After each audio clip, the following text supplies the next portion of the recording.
In mid-19th century Victorian England, doctors quietly warned that a lady's vanity table could be more dangerous than a battlefield. Arsenic wafers were sold to whiten the skin. Lead-based powders smooth complexions but poisoned blood. Belladonna drops widened the eyes into a glassy, luminous stare, while slowly destroying vision. Records suggest that thousands of women across Britain suffered trembling hands, decaying gums, and even kidney failure from these so-called beauty aids. Some never woke again. Only from lead creams alone, physicians estimated, entire generations of fashionable women carried hidden sicknesses beneath their porcelain masks. It was the deadly paradox of Victorian beauty. The closer you looked like a marble statue, the faster your body collapsed within. If you enjoy these stories, a like or a subscription means more than you think. It directly supports the channel and keeps these long journeys alive. And I'd love to hear from you in the comments. Where are you listening from and what time is it there right now? Now settle deeper into your blankets. Let your breath slow, and together we'll slip into the journey. You sit at the edge of a narrow vanity, candlelight trembling in the glass. The mirror is dim, its silver backing freckled with age. On the table before you, tiny jars, ivory boxes, folded papers with cursive labels. You lift one, delicate wafers as pale as chalk, stamped with the promise of beauty. The smell is faintly metallic, a ghost of bitter almonds, arsenic. You know it by name, but not by fear. Tonight you place a wafer on your tongue. It softens, chalky, then turns to a liquid sting. Your lips tremble. Your cheeks, you believe, will glow pale by morning. The powder jar waits next. Its lid squeaks open. Inside, the mixture is greyish-white, sweetly scented with violets, lead oxide, ground with fat, sold as a cream for flawless purity. You dip your fingers and spread it across your forehead. It is cold, oily, smooth, a thin mask against the lamplight. Your skin feels tighter, less alive, as if it belongs to another body. From the corner of the room, the cough of your maid reminds you not everyone can afford this kind of slow ruin. Her cheeks are red with soot, her hands cracked from soap. She is alive, burning with colour you would never dare allow. Somewhere outside, the sound of carriage wheels splinters the quiet. Hooves clap over cobblestones slick with fog. The city breathes coal smoke and faint rot. But inside your room, the air is heavy with perfume and poison. You close your eyes and tilt your chin higher, as if already posing for a portrait. The cream tingles faintly.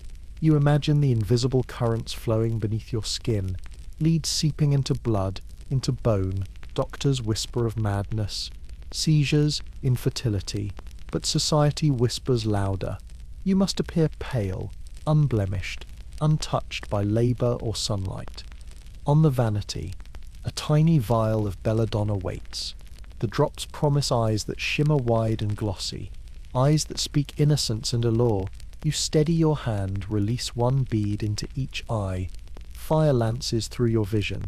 The flame of the candle blurs, the outlines of the room melt into haze. You blink, watering, but the mirror shows you what you crave. Pupils dark, wide, mysterious. You cannot see clearly now, but that is the point. To look beautiful, you must not look at all. The clock downstairs chimes softly. Each note is muffled by distance, yet it cuts through the silence like a warning. Time is moving, your body changing, poisons settling quietly into marrow and mind. Somewhere in London, another woman collapses at her vanity, her teacup slipping from limp fingers. The newspapers will call it nervous exhaustion. The doctor will scribble hysteria. No one will write the truth that beauty itself was her executioner. You lean closer to the mirror, fingers brushing the cold wood frame. Your heart beats quickly, though not with fear. You feel calm, almost proud. Tomorrow at tea, the ladies will remark upon your complexion. They will say you look serene, polished, eternal, and you will nod, smiling tightly, the wafer dust still faint on your tongue. For now, the cream glows faintly in the candlelight, a porcelain mask softening every imperfection. You inhale the scent of violets, lead, and faint smoke. The room grows quiet. The fire downstairs fades. The city exhales. You close your eyes. In the streets of Victorian England, apothecaries displayed their proudest cures in polished glass bottles, glowing in shades of amber and green. Among them sat powders and solutions laced with mercury, promised as restoratives for the liver, for the nerves, for the very balance of the humours. To the ordinary eye they glittered like salvation. To the body they were slow venom. Records suggest that thousands who sought purity through mercury found only trembling hands, aching teeth, and minds unravelling into delirium. The doctor's prescription, neatly folded in a gentleman's pocket, might be no better than a death warrant signed in cursive ink. You rise early, breath fogging in the chill of your bedroom. On the dresser sits a small brown vial, its cork sealed with red wax. Inside is calomel, mercurous chloride, chalky and white. Your physician prescribed it last week when you complained of heaviness in the chest. He said the dose would rebalance the bile, encourage regularity, cleanse the spirit. His moustache twitched as he wrote the instructions.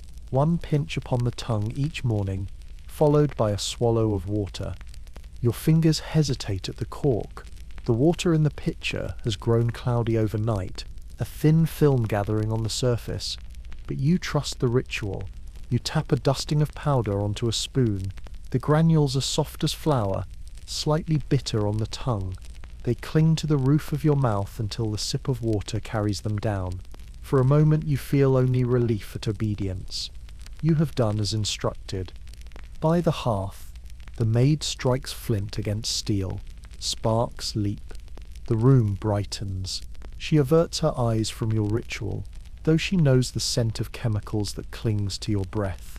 Her grandmother would never have touched such a thing, she once whispered. But progress, you remind yourself, is not without discomfort. Within an hour, the powder begins its work. Your stomach cramps lightly. A sheen of sweat prickles across your forehead. You tell yourself this is cleansing, the poisons of yesterday leaving your body. The physicians insist that sickness lies in stagnation, that filth must be purged from within as well as without. You recall the newspaper's recent column, the liver cure of Dr. James' mercurial salts for the balanced gentleman. A sketch of a smiling man accompanied it. Hair slicked, cravat neat, his belly drawn flat as a plank. Beneath, bold letters proclaimed, "Restores vigour, sharpens wit, aligns the temper." You folded the paper carefully, tucked it into your drawer, and considered it proof that you had chosen wisely. The truth, whispered only in hospital corridors, is less triumphant.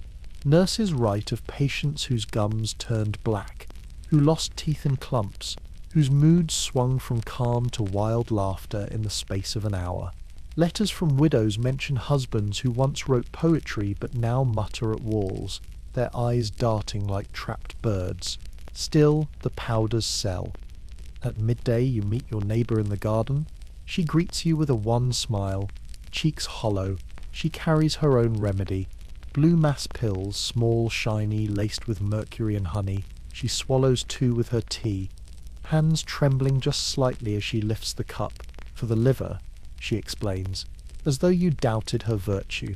You nod in agreement, though the sight of her twitching lips unsettles you. The afternoon passes slowly. Your hands shake as you lift the pen to your journal. The ink splatters across the page, dots like black rain. You attempt to write. This medicine steadies me. The line wavers. The letters tilt. You close the book with a sigh. Outside, carriages rattle over uneven stones. Chimneys belch smoke that drifts low, mixing with the sour breath of the Thames. Somewhere a bell tolls, not church but hospital, another soul delivered to the ward. You imagine rows of beds, patients sweating under coarse blankets, bottles of mercury tonic lined neatly on the side tables. Doctors stride between them, declaring improvement even as delirium deepens. Your own father swore by such cures. He drank mercury solution for decades, insisted it sharpened his mind. In the end, his memory frayed, his temper cracked. He died with a shaking hand, the teacup never steady. Still, you cling to the ritual. To abandon it would be to admit folly. To persist feels like discipline, like faith. Evening descends. The lamp hisses faintly as you trim its wick. The vial still waits on the dresser, half full, its powder clinging to the glass in a ghostly ring. You touch it with one finger, tracing the outline as though it were a relic. Tomorrow you will take it again. Perhaps with honey, to dull the bitterness. Perhaps with brandy, to warm the throat.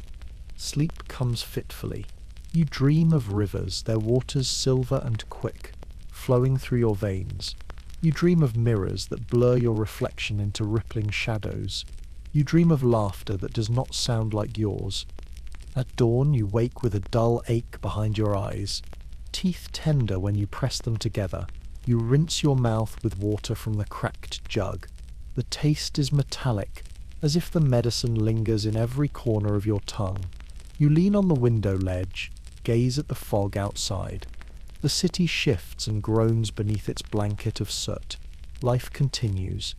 You think of the apothecary who sold you the vial, his voice cheerful, his shop neat with jars and scales. You recall his words, "A balanced liver means a balanced life." You clutch the sill, steady yourself, and breathe the coal-stained air. Somewhere deep within, mercury travels quietly, binding itself to marrow, to brain, to the fragile spark of thought itself. Still, you whisper to yourself, you are clean, you are purified, you are strong. And with that fragile hope, you close the window, cork the vial, and prepare for another day. The morning light in Victorian England is pale and thin, a weak wash of grey slipping through soot-stained glass. Your head aches faintly, your stomach turns with unease, but the cure is close at hand. On the sideboard rests a familiar bottle, dark glass, cork worn soft, the label curling at the edges. Inside, a syrup darker than molasses, thick with alcohol, and the bitter perfume of poppies, laudanum. Physicians praise it as the universal medicine. Housewives keep it on shelves beside vinegar and flour. Travelling apothecaries sell it from carts in the street, promising relief from coughs, sleeplessness, melancholy, even the restlessness of children. What few admit is how quickly it weaves itself into the fabric of every household, every meal, every moment of weakness. You reach for the bottle before breakfast. Your hand is steady, though your eyes feel heavy, rimmed with fatigue. The cork pops softly, a dull sigh of release. You pour a spoonful, the liquid shining like old honey, glimmering with menace. It clings to the silver surface, slow to slip free. You raise it to your lips, swallow. The taste is sharp, floral, sickly sweet. It burns faintly down your throat, spreading warmth into your chest. For a moment you close your eyes, breathing through the taste, the unease of the morning, the headache, the sourness, the faint nervous twitch melts into softness. A calm tide laps at the edges of your mind. At the table, your wife joins you. She carries her own vial, smaller, delicate, tinted green. Mrs. Winslow's soothing syrup, the label proclaims, for infants and delicate constitutions. She pours a measure into her tea, stirs gently, and sips. Her lips twitch into a smile, her shoulders ease. She says it helps with the nerves. You do not ask which nerves. Everyone knows. Your daughter shuffles into the room, hair tangled, cheeks pale. She carries her slate beneath one arm, the school bell still hours away. She coughs, a thin rasp that echoes too loudly in the quiet room. You hesitate, then tip a smaller spoonful of syrup into a cup. The child grimaces, gags at the bitterness, but swallows obediently. Her eyes water, but the coughing stills. She sits quietly, too quietly, her small hands folded neatly on her lap. You tell yourself this is mercy. The maid lays out porridge and thin broth. She keeps her eyes down, lips pressed. She has seen these bottles passed like sacred relics, but she says nothing. Her grandmother boiled nettles for coughs, rubbed goose fat on the chest, but those remedies smell of poverty. Laudanum smells of progress, of refinement, of control. By late morning the calm has settled deep into your bones. The city noise drifts through the windows, carriage wheels, vendors shouting, the distant clanging of a smith's hammer. The sounds seem far away, softened by the syrup's embrace. You step into the street, walking straighter than you feel. In shop windows you notice advertisements pasted on glass: chlorodyne, 1 dose for sleep, 2 for pain. The poster shows a gentleman reclining peacefully, pipe in hand, his eyes half closed in bliss. Below, bold letters declare it safe, modern, indispensable. You pause, reading the fine print. Chloroform, morphine, a cocktail in a teaspoon. You wonder briefly if you should buy a bottle. Further along the road, a woman collapses against a lamppost. Her hands shake, her bonnet slips. A passerby presses a vial into her palm. She takes a gulp, steadies herself, nods in gratitude. No one calls for a doctor. No one panics. It is the rhythm of the city. Pain soothed by poppies, grief blurred by syrup, hunger dulled by the soft oblivion in a spoon. At midday you stop at your club. Gentlemen gather in the smoky room, pipes glowing, glasses half full of brandy and tonic. On the side table, a decanter of laudanum sits beside the cigars. No one hides it. A friend pours a measure into his port, swirls it with a grin, keeps the mind sharp. He insists. Though his speech drags, his eyes droop. Another brags of giving it to his hound to quiet its barking. The laughter that follows is too loud, too hollow. You leave before long, stepping back into the fog. Your own pulse is slow, your limbs heavy. You do not feel ill, but you do not feel entirely alive either. It is a quiet middle ground, a haze in which the sharp edges of existence blur. At home that evening, the fire burns low. Your daughter sleeps on the settee, lips parted, chest rising gently. The maid stitched a flannel band around her stomach, muttering about draughts and chills. You pretend not to notice the bottle of syrup still clutched in your daughter's hand. She looks peaceful. You tell yourself that peace is health. Your wife sits across from you, hair pinned high, face powdered pale. She lifts her green vial, smiles faintly. For the digestion, she says again. You nod, though the word has lost meaning. Digestion, nerves, bile, melancholy. Every ailment blurs into the same solution. The bottles multiply on the sideboard, brown, green, blue, labels peeling, corks stained. You pour another spoonful into your cup of tea. The syrup thickens the liquid, clings to the porcelain. You drink slowly, savouring the warmth. The fire crackles. The clock ticks. Outside, the fog presses against the windows, thick as wool. Somewhere in the city, doctors argue. A few warn that laudanum enslaves the body, that children have died in their cradles from a dose too strong. Others scoff, insisting the medicine is safe, modern, miraculous. In the silence of your parlour, the debate feels distant. What matters is the quiet, the calm, the soft blur of thought that lets the day dissolve without weight. Later, as you climb the narrow stairs, your hand trails along the banister, steady though your feet falter slightly on the steps. In your room, the candle burns low, its wax pooling like melted bone. You undress slowly, folding garments into a neat pile, each motion dreamlike. On the nightstand, the bottle waits once more. You uncork it, inhale the bittersweet scent. One more spoonful before bed, to ensure sleep without dreams. You lie back. Sheets cool against your skin, the city's murmur muffled by walls thick with soot. Your eyes close easily, too easily. Breath slows, the room drifts away. The poppies bloom inside your veins, soft and red, their petals folding around your mind. You do not fear the darkness. You welcome it. Evening in Victorian England settles like a heavy curtain. Lamps flicker in narrow streets, their glow softened by fog. Inside parlours, the day's labour dissolves into ritual, firelight, supper, the soft clink of glasses. And on countless tables, bottles gleam, tonics, cordials, fortified wines. Their labels promise vigour, relief, serenity. What they conceal is a bitter secret.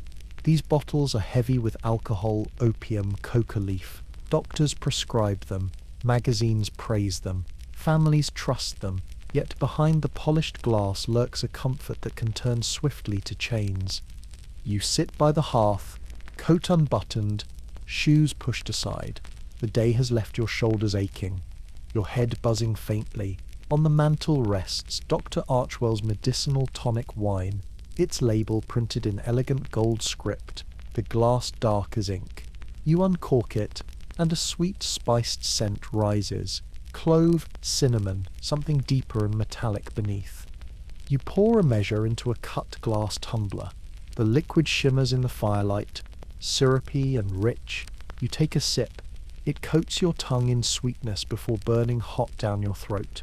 Warmth spreads through your chest, loosening the tightness between your ribs. The blur begins almost at once, gentle at first like a veil falling across your thoughts. Your wife joins you, setting aside her embroidery.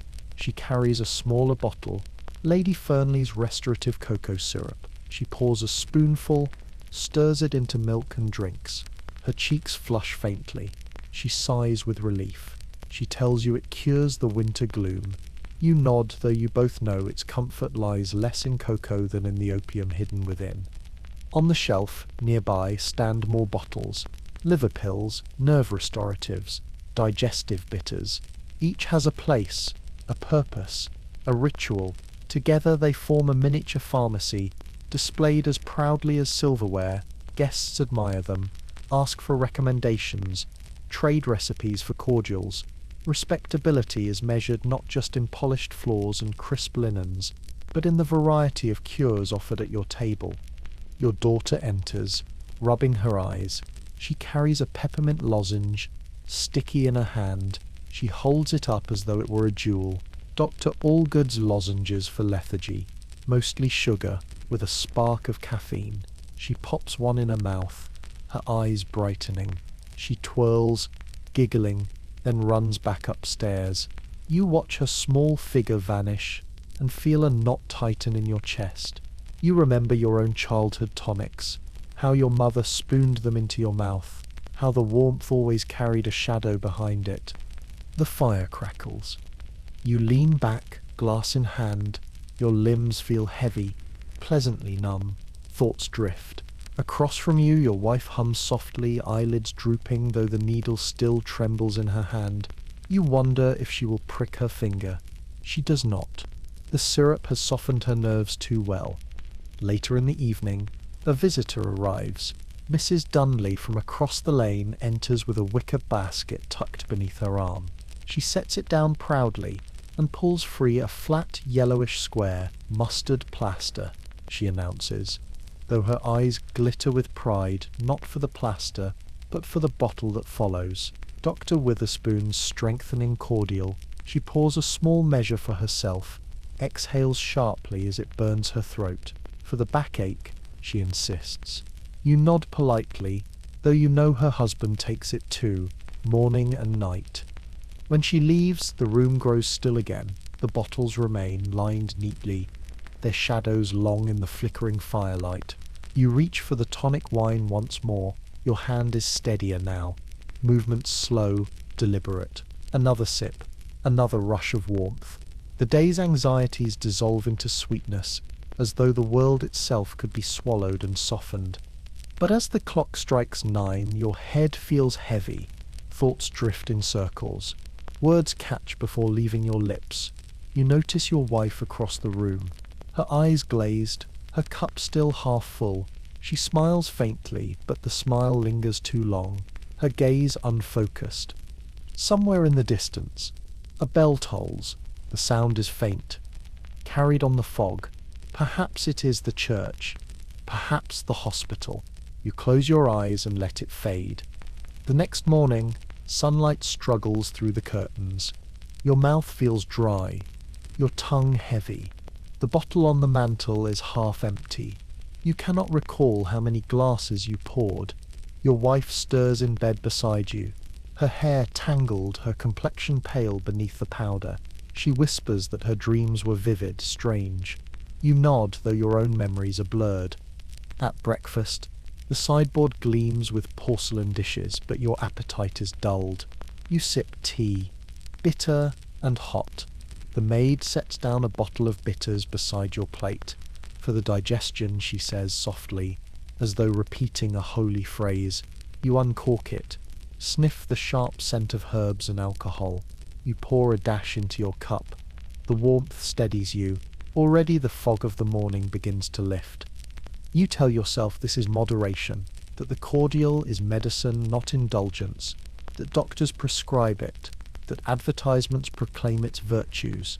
Yet part of you recalls whispers of men at the club, gentlemen who cannot rise from bed without their tonic, who grow irritable and trembling if denied. You push the thought away. You raise your cup again. Outside, the city breathes in smoke and exhales in coughs. Vendors call from the street. A cart rattles past, hawking yet another miracle elixir. The driver shouts promises. Youth restored, nerves calmed, vigour unending. Passers-by gather coins, eager, desperate. You watch from the window, your hand resting lightly on the neck of your own bottle. You feel both superior and identical, your choices lined neatly on the mantel behind you. By afternoon, the weight of fatigue creeps back into your bones. You open the cabinet once more, fingers brushing the familiar glass. This time you do not hesitate. The bottle tilts, the glass fills, the cycle continues. You sip, warmth blooming once again in your chest. The world softens, tilts, grows bearable. Perhaps tomorrow you will cut back. Perhaps tomorrow you will resist. But tonight, as the fire glows and the city groans beyond the window, you choose the comfort waiting in a bottle. Childhood was not a time of innocence. It is a period managed with spoons, syrups, and strict routines. Physicians warn of nervous agitation and rebellious bowels. Parents nod gravely and turn to their cabinets, where rows of bottles and jars gleam like instruments of discipline. Castor oil, senna syrup, soothing drops laced with opium, all lined up, ready to transform noisy, restless children into quiet, obedient figures. To suffer is normal. To complain is a weakness. To swallow without protest is a virtue. The morning begins with a whimper. Your daughter stands in the doorway of your bedroom, small hands pressed to her stomach. Her eyes glisten in the candlelight. She says nothing at first. She knows words invite reprimand, but her pale face tells you enough. You rise slowly, wrap a shawl around your shoulders, and guide her to the kitchen. On the shelf above the hearth sits the familiar bottle of castor oil. Its glass is greasy from years of use, the cork stained yellow. You lift it carefully, tilt it into a spoon. The liquid shines thick and golden. It smells sharp, rancid, like old paint. You heat the spoon briefly over the flame, softening the oil, then hand it to her. She clamps her nose shut, swallows quickly, eyes watering as the bitter slick coats her throat. She coughs, but you nod approvingly. Discipline achieved. Next comes senna syrup, dark, viscous, with a sweetness that deceives only for a moment. You tip a drop onto her tongue. She grimaces, fights the urge to spit, but holds steady. You remind her that this purges wickedness, that every spoonful brings virtue. She nods faintly, though she cannot possibly understand. You remember your own childhood, the same bottles, the same smells, the same tremors of dread each time your mother reached for the shelf. Her voice still echoes. The bowels must be kept honest. You believed her then. Part of you still does. As your daughter curls beside the hearth, knees drawn tight to her chest, you prepare the final touch. A flannel band, warmed by the fire, wrapped snugly around her stomach, keeps the chill from the liver. Your mother used to say. You tie it gently, though she squirms at the itch. She does not protest aloud. She has learned already that silence is its own medicine. By afternoon, Her colour improves. She eats a small slice of toast, chews slowly, obediently. The ledger on the side table waits. You open it. Record her condition. Morning agitation, castor oil administered, senna syrup administered, flannel band applied. Response: mild. The ink smudges slightly beneath your hand. You close the book with care. The doctor will ask for it on his next visit. Your wife enters, a vial in hand, paregoric. A tincture of opium sold openly at the chemist's, advertised in women's magazines as the gentle friend of mothers. She suggests a drop, just to soothe the girl's restlessness. You hesitate, then agree. The cork pops faintly. The liquid is sharp, pungent, floral. One drop onto the tongue. Your daughter blinks, eyes flutter, then soften. She leans against your shoulder, quiet, serene. The house settles into silence. Outside, the city growls, vendors shouting, carts rattling, chimney sweeps coughing. Inside, only the faint crackle of the fire remains. Your wife sighs in relief. You sit still, feeling the warm weight of your daughter against your arm. You tell yourself this is love.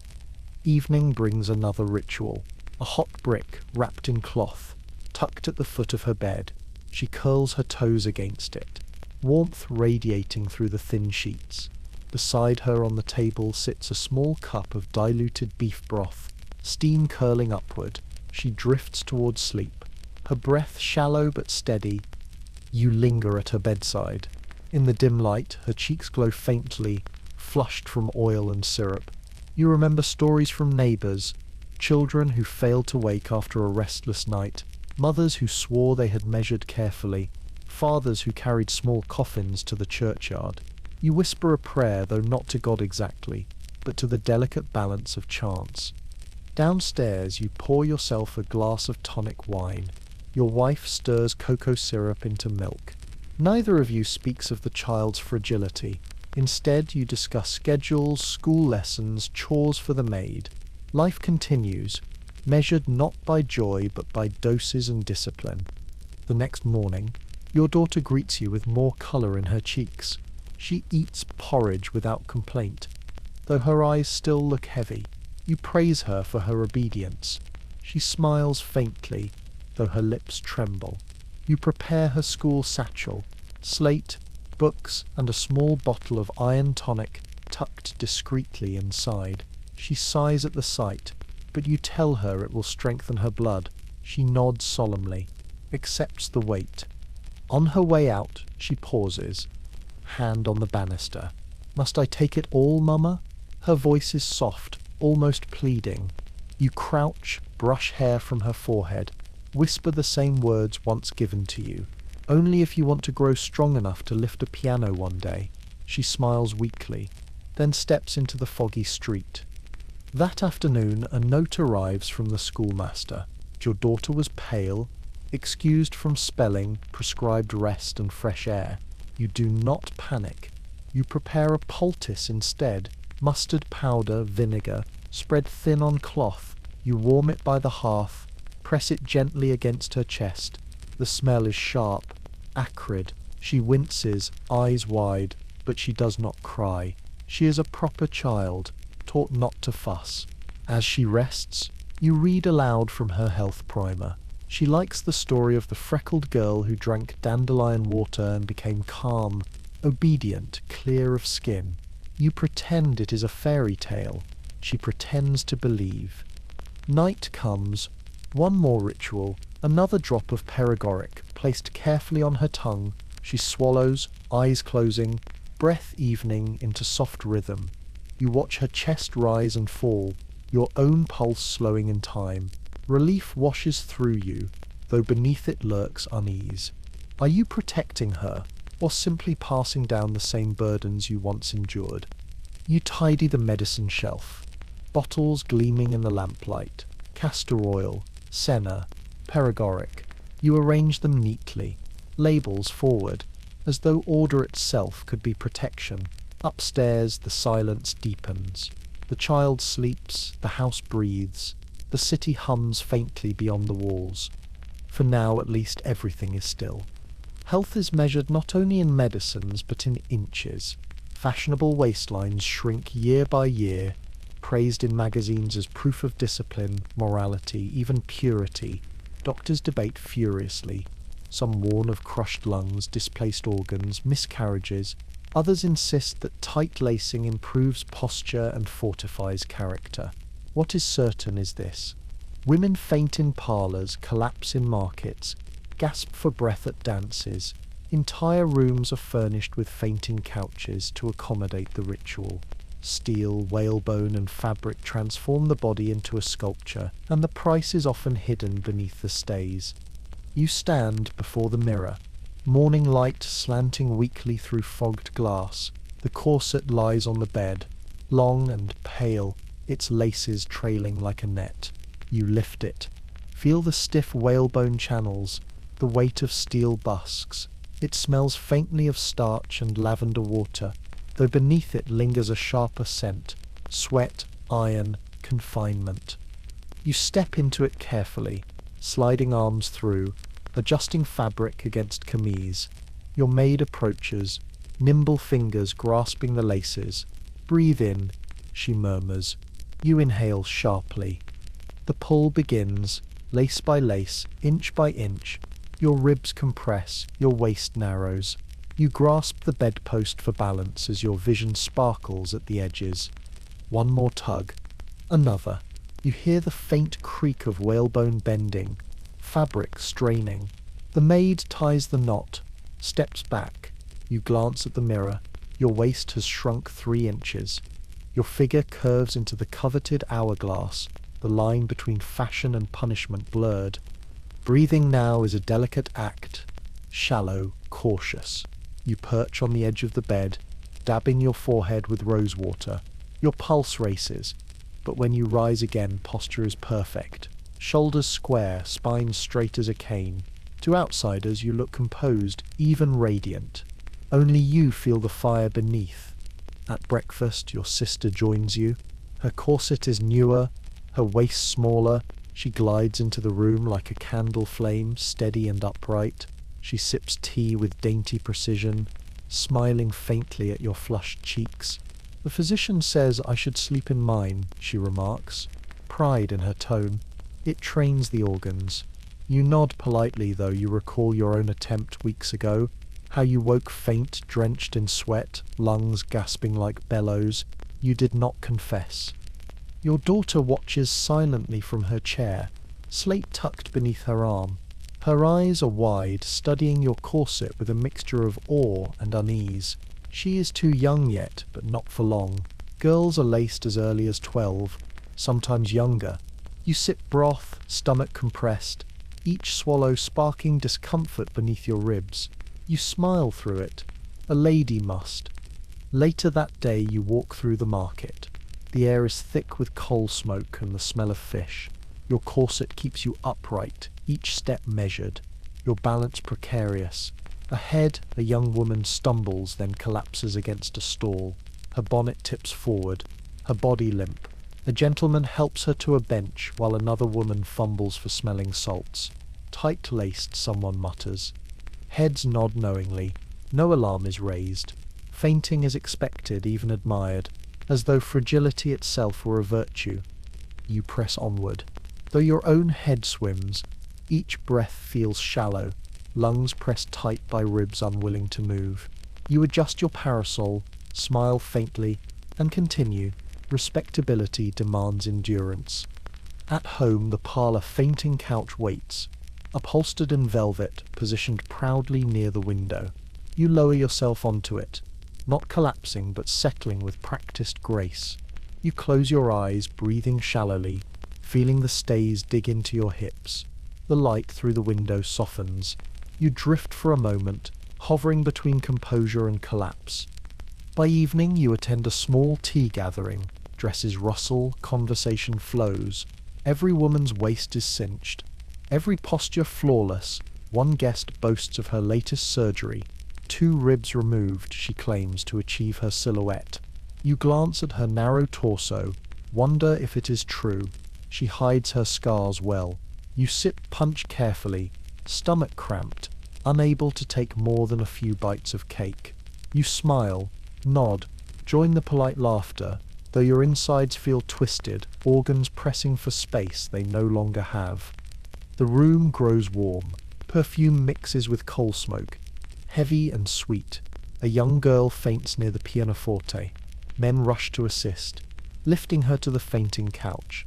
The music halts briefly, then resumes. The girl recovers, cheeks flushed, praised for her delicate constitution. You look away, your own temples pulsing, your stays biting deeper. Returning home, you climb the narrow stairs slowly, gripping the rail with gloved hands.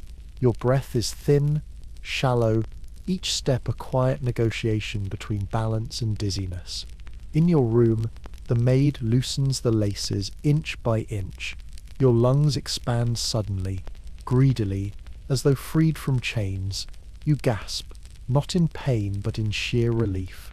When at last the corset falls away, your skin bears red welts where fabric and bone press deep. You rub them gently, wincing at the tenderness. You trace the marks, wondering if they will fade by morning. They look like scars of battle, though no one would call them that. Your sister once called it the ache of virtue. You are not sure whether to believe her. You lie back on the bed, camise damp against your skin, chest rising and falling in unsteady rhythm. Your ribs ache, your stomach churns, but your spine remains straight, trained by hours of restraint. You drift into uneasy sleep, the memory of laces pulling still echoing in your mind. Morning comes again. The corset waits on the chair, pale and stiff, its laces trailing like serpents. You stare at it in the dim light, breath still shallow, skin still tender. You hesitate, but only briefly. Respectability demands sacrifice. You rise, lift it once more, and begin again. If you enjoy these stories, a like or a subscription means more than you think. It directly supports the channel and keeps these long journeys alive. And I'd love to hear from you in the comments. Where are you listening from and what time is it there right now? In Victorian England, water is both a miracle and a menace. Engineers boast of new sewers, gleaming pipes and porcelain flush toilets that symbolize progress itself. Newspapers sketch heroic men in boots standing proudly in brick tunnels beneath the city. Yet in kitchens and parlours, whispers tell a different story. Families falling ill after drinking from the tap, children wasting away in 3 days, entire streets struck by cholera. The great triumph of sanitation becomes the hidden source of death.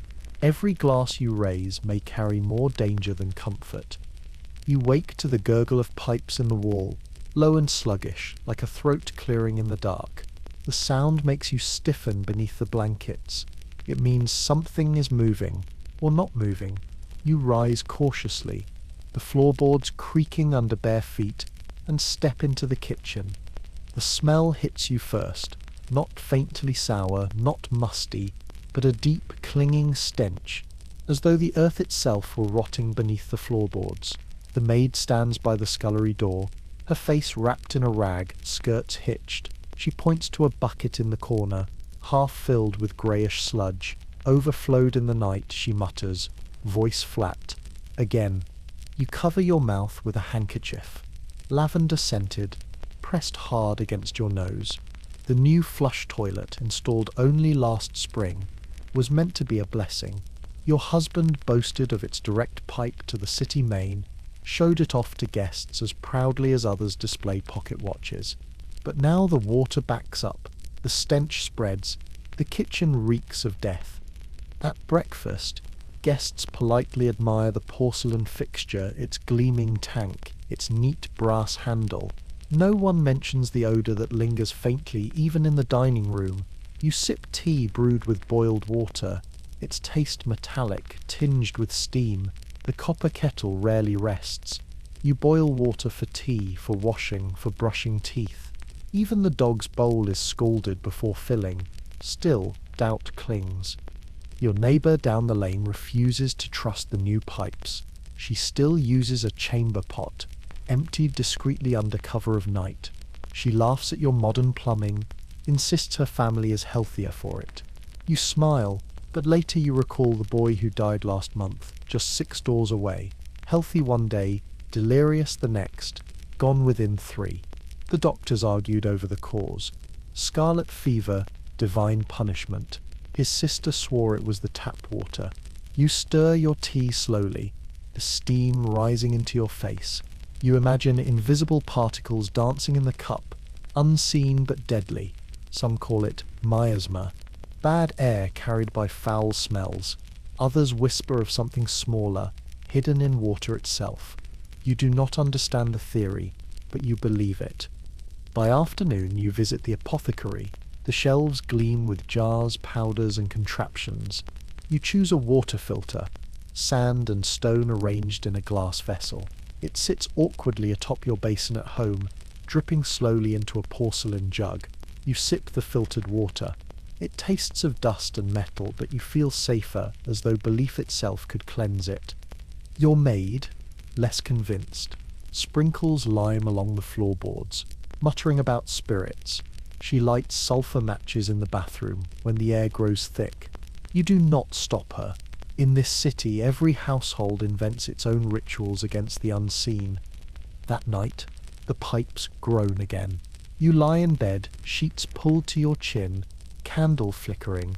The sound echoes like a death rattle in the walls.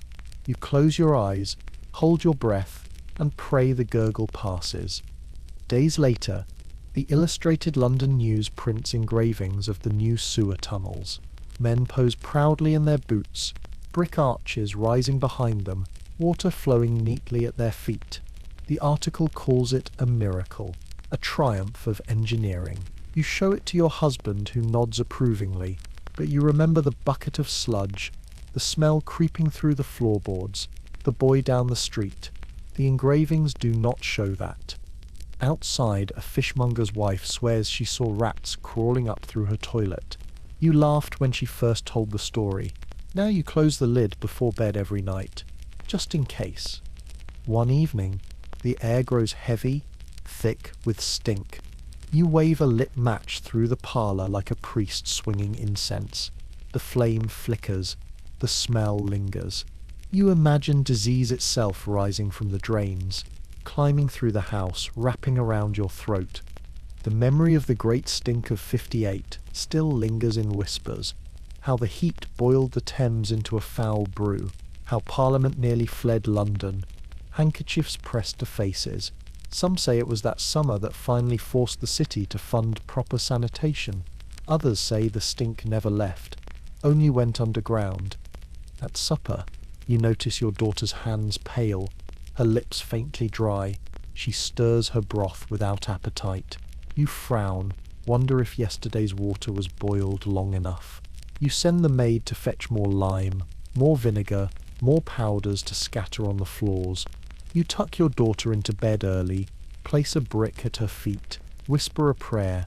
You do not admit to your wife the knot of fear in your chest. Later that night, the pipes gurgle louder. You press your ear to the wall, the sound like something alive moving just beyond reach. You rise, pour another bucket of boiling water into the basin, watch steam rise. It feels like a battle. Fire against water, ritual against ruin. Morning comes with a faint drizzle. You open the window slightly, hoping the damp air will feel cleaner.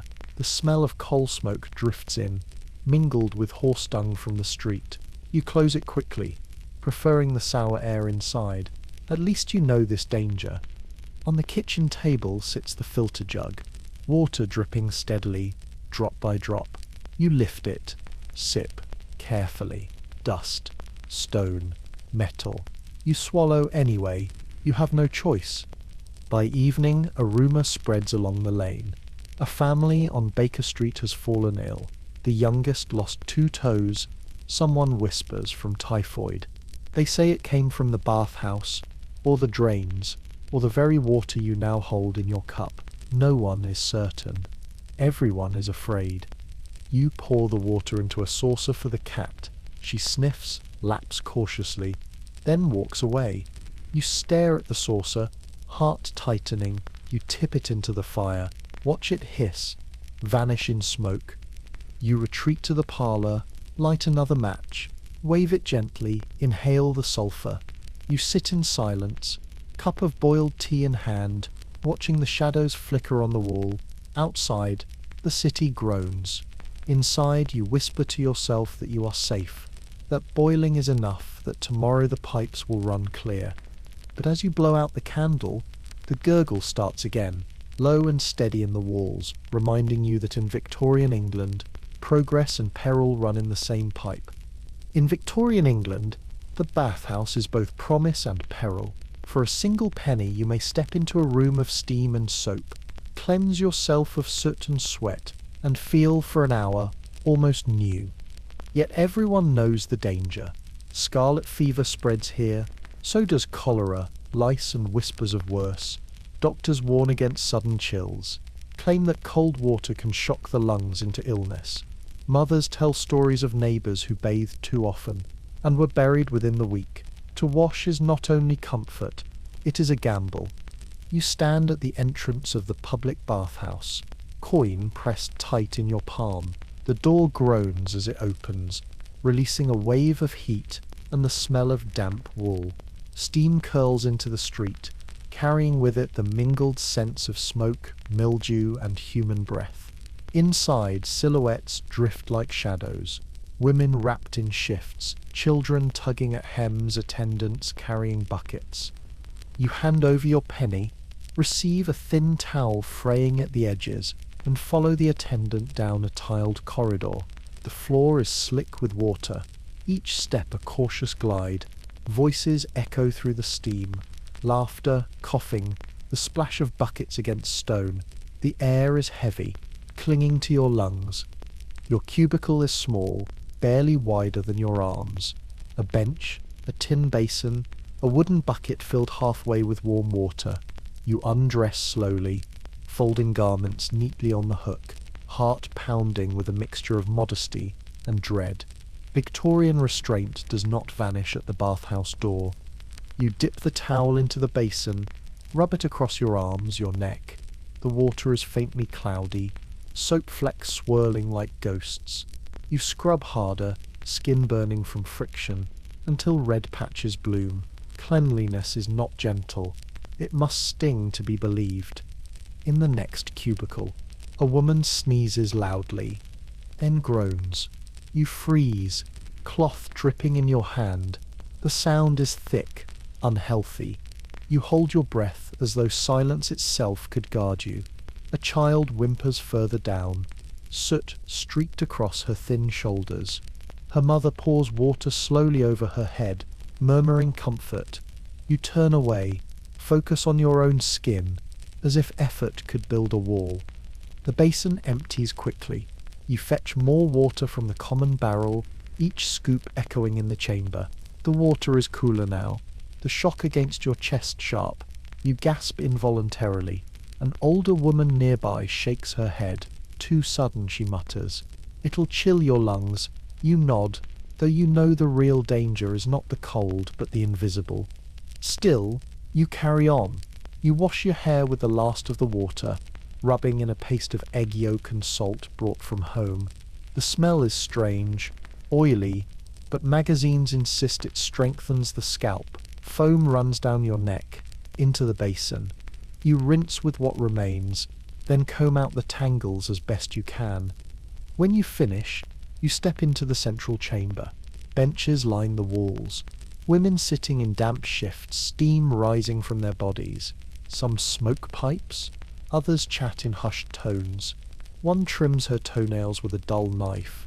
Another scratches absently at a rash along her arm. The atmosphere is weary, communal, heavy with resignation. You sit briefly, towel clutched to your chest. A young woman beside you smiles faintly, nods as though sharing a secret. Her skin is blotched red, her eyes rimmed with fatigue. "It's worth it," she says softly, "to feel clean again." You nod in return, though you are not convinced. The smell from the central drain rises suddenly. Mildew, sweat, something sharper, medical. You wrinkle your nose, glance at the grate. Steam curls upward, mingling with stench. You press your handkerchief to your face, lavender clinging faintly to the cloth. You dress quickly, tugging damp clothes over damp skin.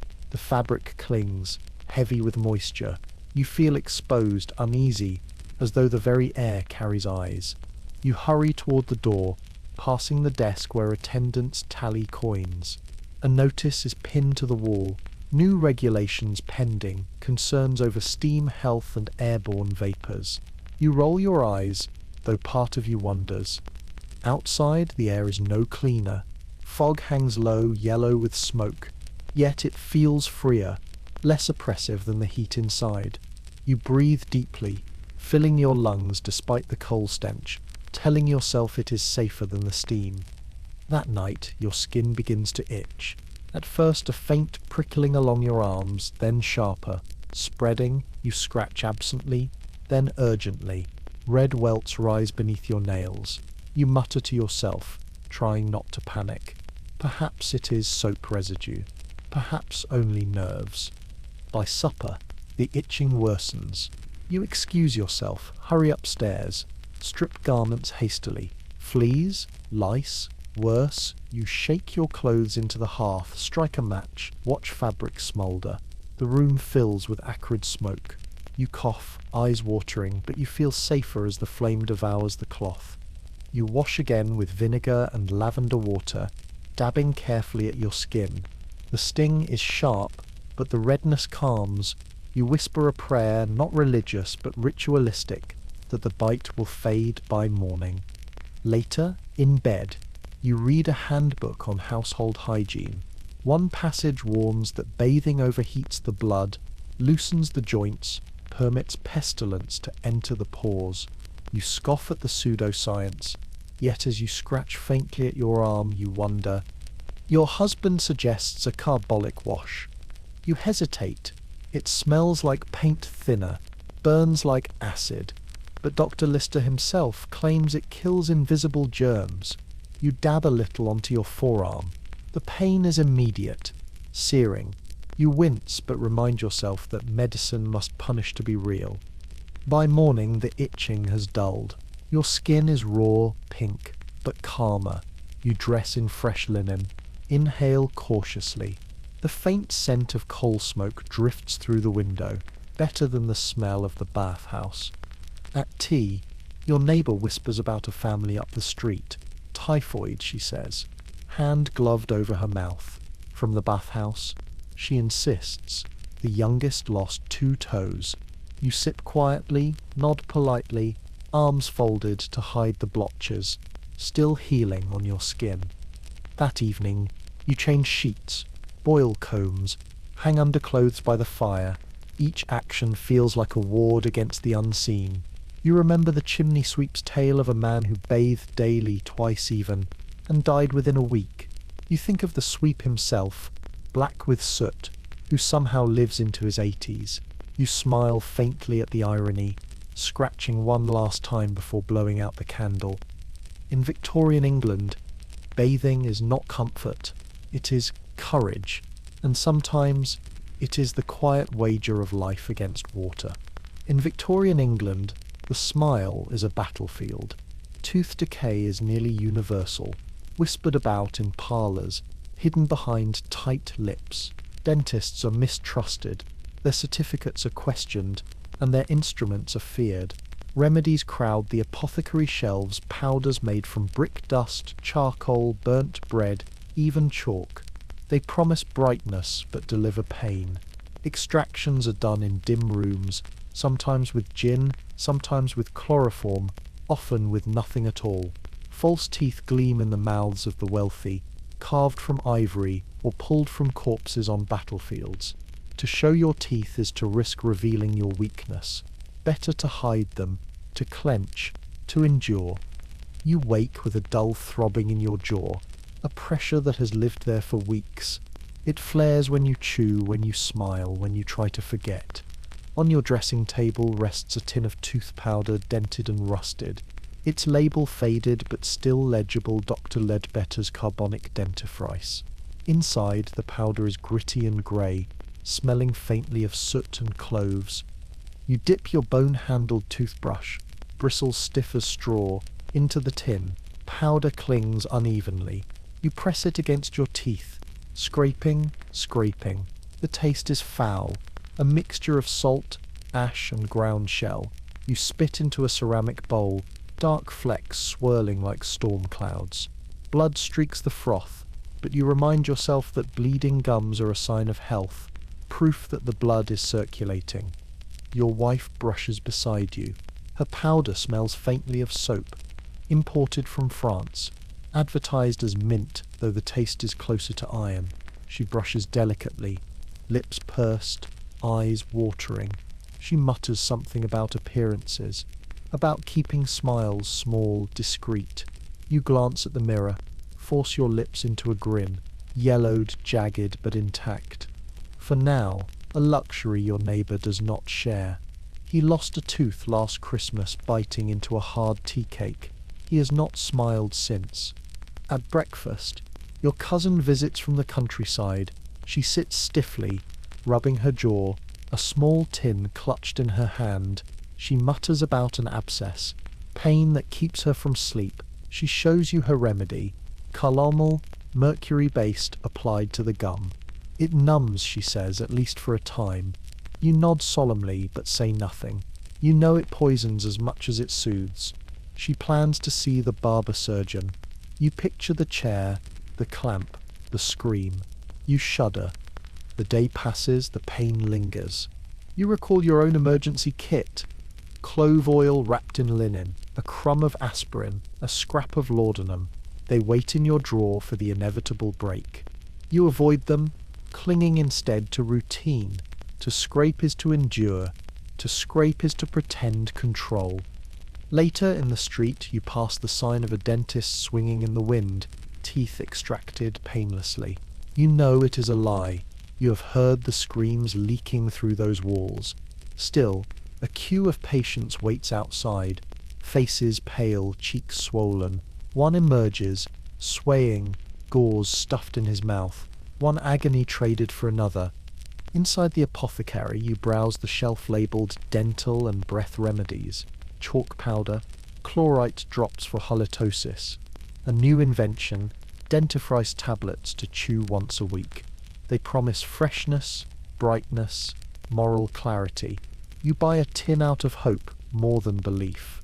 A woman beside you selects powdered charcoal and a small twig.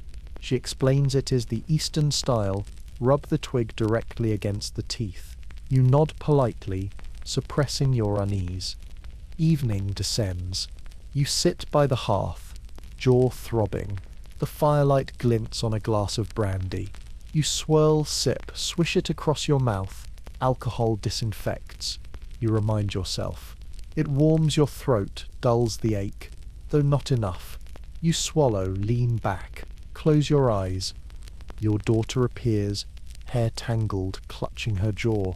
She is only 8, her cheeks flushed, her eyes glassy. A swelling rises near her ear, tender to the touch. You stroke her hair gently, promise to find clove oil in the morning.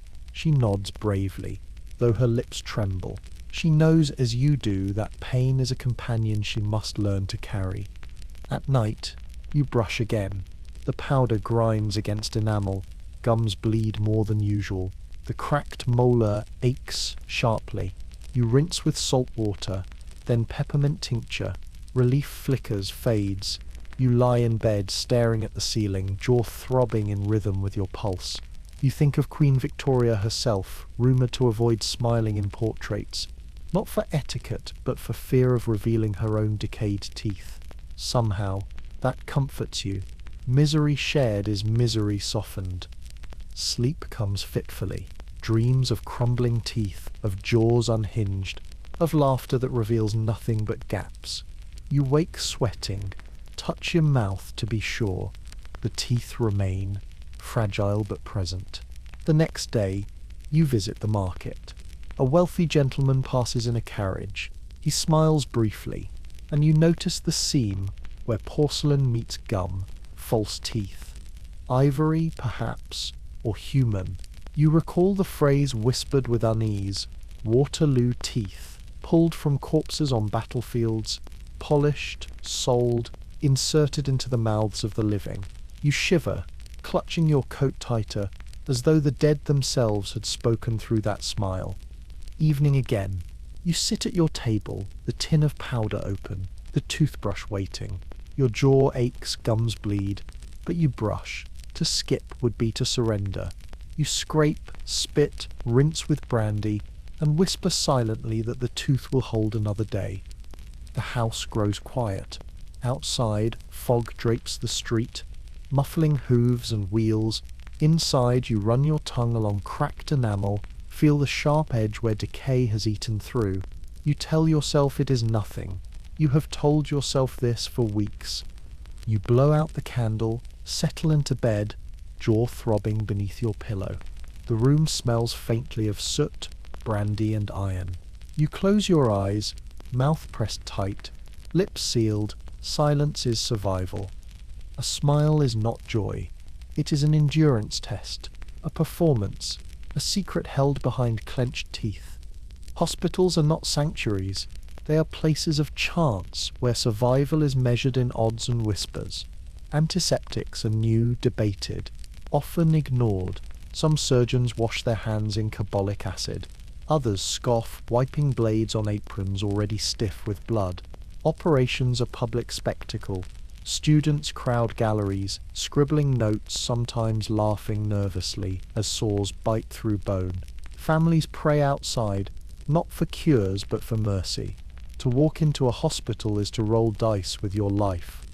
You approach St. Bartholomew's Hospital, its stone facade darkened by soot, its windows dim with grime. The air is thick with coal smoke and the faint coppery tang of blood. Inside, the corridors echo with groans, the rattle of wheels, the hurried steps of nurses in stained aprons. The floor glistens damp, puddles of melted snow mixed with something less innocent. You ask for the children's ward. A nurse directs you up a narrow staircase. The air grows hotter, humid, with breath and fever. At the top, rows of metal beds stretch beneath a high, arched ceiling. Thin blankets cover small figures, some crying softly, some unnervingly still. The smell is overwhelming. Sweat, vinegar, urine, and beneath it all, a sourness that clings to the back of your throat. You find your neighbour's daughter near the end of the row. Her cheeks burn red. Her breath rattles. A nurse dabs her forehead with cloth soaked in vinegar and camphor. The child stirs faintly, twitching fingers curling around nothing. The nurse meets your eyes, expression flat but kind. "Fever's broken," she says. "We're hopeful." Hopeful. In this room, that word is currency. You linger. Listening, a doctor enters, tall, stiff collar, eyes clouded with fatigue. He moves from bed to bed, peering briefly, scribbling notes, rarely speaking. His coat is dark, buttons gleaming, but the hem is stained, stiff with use. He pauses beside a boy, examines his throat with bare hands, then moves on. No washing, no hesitation. At the far end, a door creaks open. You glimpse another ward. Adults this time, men and women moaning. One clutching a bandaged arm, another pale as wax. The sound of retching drifts through. You turn away quickly, heart racing. Curiosity pulls you further down another corridor. The smell sharpens. Iron, smoke, something acrid. A door stands ajar. Inside, a surgical theatre. Wooden benches rise in tiers, filled with students leaning forward, notebooks ready. At the centre, a table. A young man lies upon it, eyes closed, chest bare. A surgeon, sleeves rolled, apron soaked, bends over him. In his hand, a bone saw gleams faintly. The assistant dabs the patient's brow with a cloth, murmurs something you cannot hear. No mask, no gloves, no sterile sheet. The instruments rest on a tray, shining not with cleanliness but with polish from repeated use. The surgeon nods once. The saw lowers. The first cut is not silent. The rasp of metal on bone fills the chamber. Students scribbling furiously. The patient jerks faintly, a muffled cry escaping. Some in the gallery look away, others lean closer. You feel your stomach twist. You step back away from the door, pulse hammering in your ears. In the waiting room below, families sit stiffly on wooden benches. A woman clutches her shawl, rocking gently, whispering prayers. A man stares at the floor, jaw tight, knuckles white around his hat. A child coughs wetly, head resting against his mother's lap. No one speaks above a whisper. On the wall hangs a plaque. Cleanliness is the handmaid of healing. Beneath it, the floor is slick with something dark, drying in streaks. You do not look too closely. You leave quickly, stepping back into the city. The air outside is filthy, coal smoke, horse dung, sour fish from the market. But compared to the hospital, it feels almost pure. You breathe deeply, though your lungs protest. Your hands tremble faintly. You pull your handkerchief from your pocket, press lavender against your nose and try to forget the sound of the saw. But the images cling. The boy's rattling breath, the surgeon's bloodied apron, the plaque with its tidy moral. You know that if sickness brings you here, survival will not rest on skill but on fortune, on whether the surgeon washes his hands, on whether the wound festers or not, on whether the fever breaks before it burns the body hollow. That night, you scrub your hands with carbolic wash until your skin stings. The smell is sharp, chemical, biting. You wipe door handles, the bed frame, even your daughter's wrists. She whines at the sting, but you persist. Better pain now than infection later. At supper, no one speaks of the hospital. Your husband complains of taxes. Your wife stirs her soup. Your daughter recites her spelling quietly. You sip your liver tonic, bitter and metallic, pretending not to taste the memory of vinegar and sweat. The house is warm, the fire steady. Yet as you climb into bed, you hear faint echoes, the rasp of the saw, the murmur of students, the doctor's steady, indifferent stride. You close your eyes tightly, willing them away. Sleep comes late. Dreams flicker, rows of beds, faces pale, hands reaching. You dream of corridors filled with smoke, of doors that open to nothing but darkness. You wake with a start, sweat damp on your neck. The candle has burned low, wax pooling like congealed blood. You breathe deeply, tell yourself you are safe, though the echoes remain. Hospitals do not guarantee healing. They offer only a place to wait while fate decides whether you will rise again or whether you will be carried out through the same door, silent. Another lesson for the students above. Poverty has its own pharmacy. While the wealthy sip liver tonics and arsenic wafers, the poor rely on what they can brew, beg or buy for a single coin. Cheap gin, mother's ruin, poured sharp and raw into cracked mugs. Goose fat rubbed into children's chests. Onions tied in boots to draw out fevers. Remedies passed from hand to hand, not written in Latin but whispered in alleys. They may not cure, but they numb, distract, sometimes even work. Survival is a craft of stubbornness, stitched together from scraps and fumes. You walk through the narrow lanes of Whitechapel, scarf pulled tight against the cold.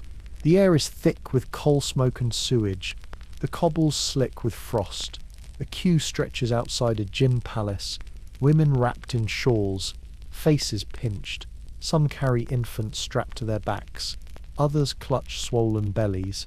Each holds a coin, waiting for the warmth of oblivion.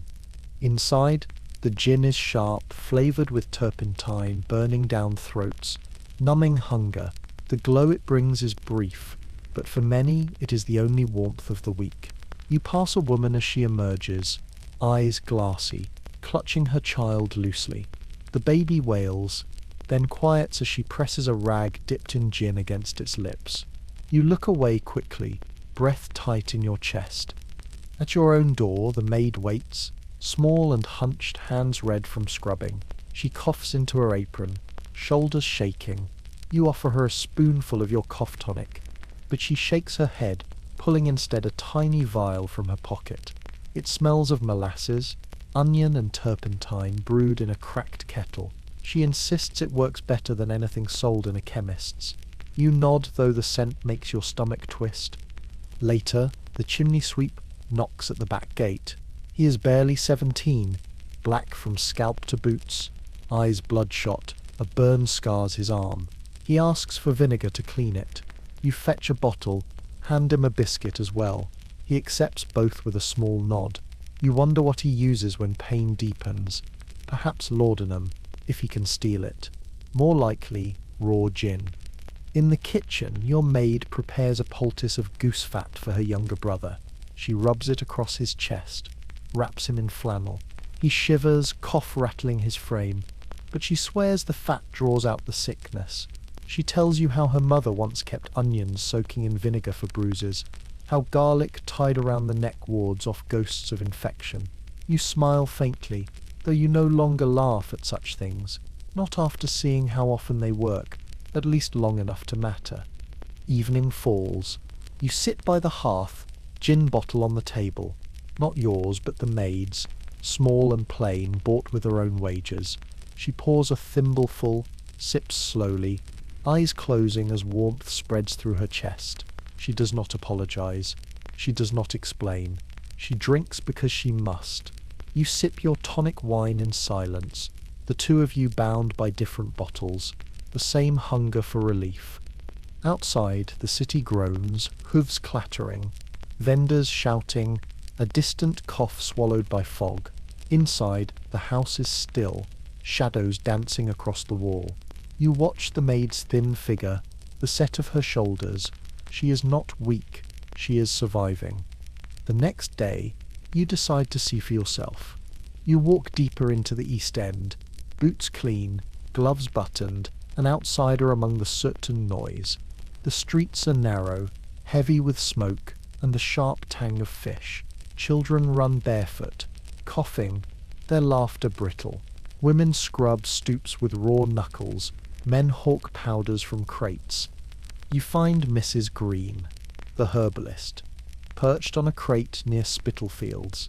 Her hands are quick, blending herbs, measuring liquids with the precision of a chemist, though she has no title.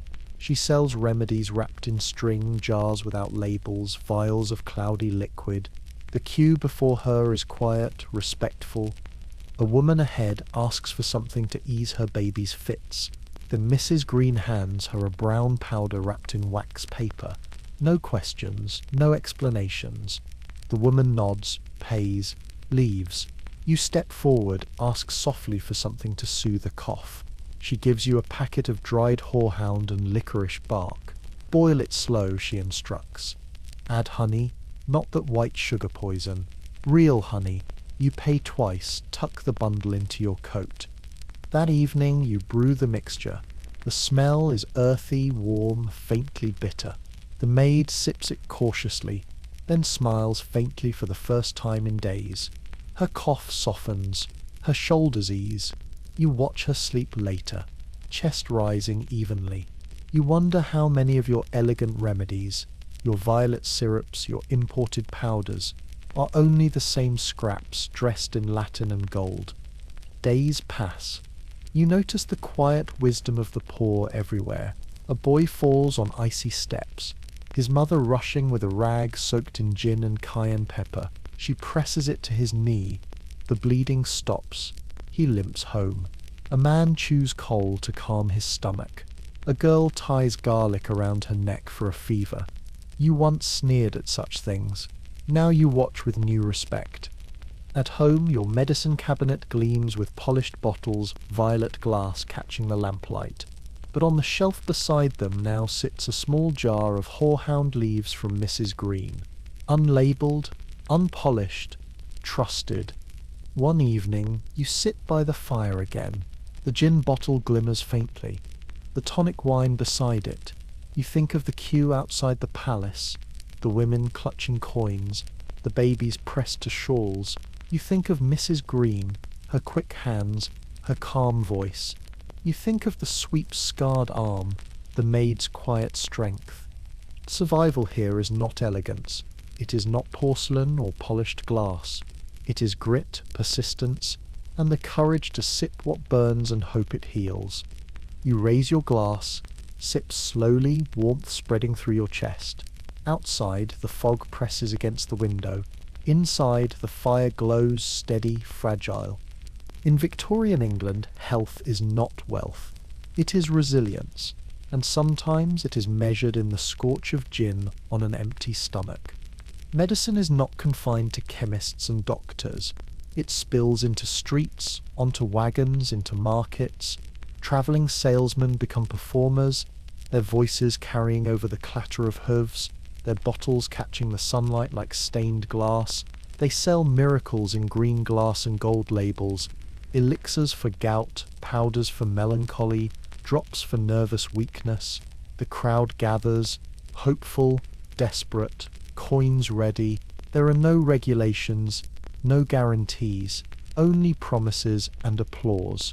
To buy a bottle is not to seek a cure, it is to buy possibility itself. You hear the clamour before you see it.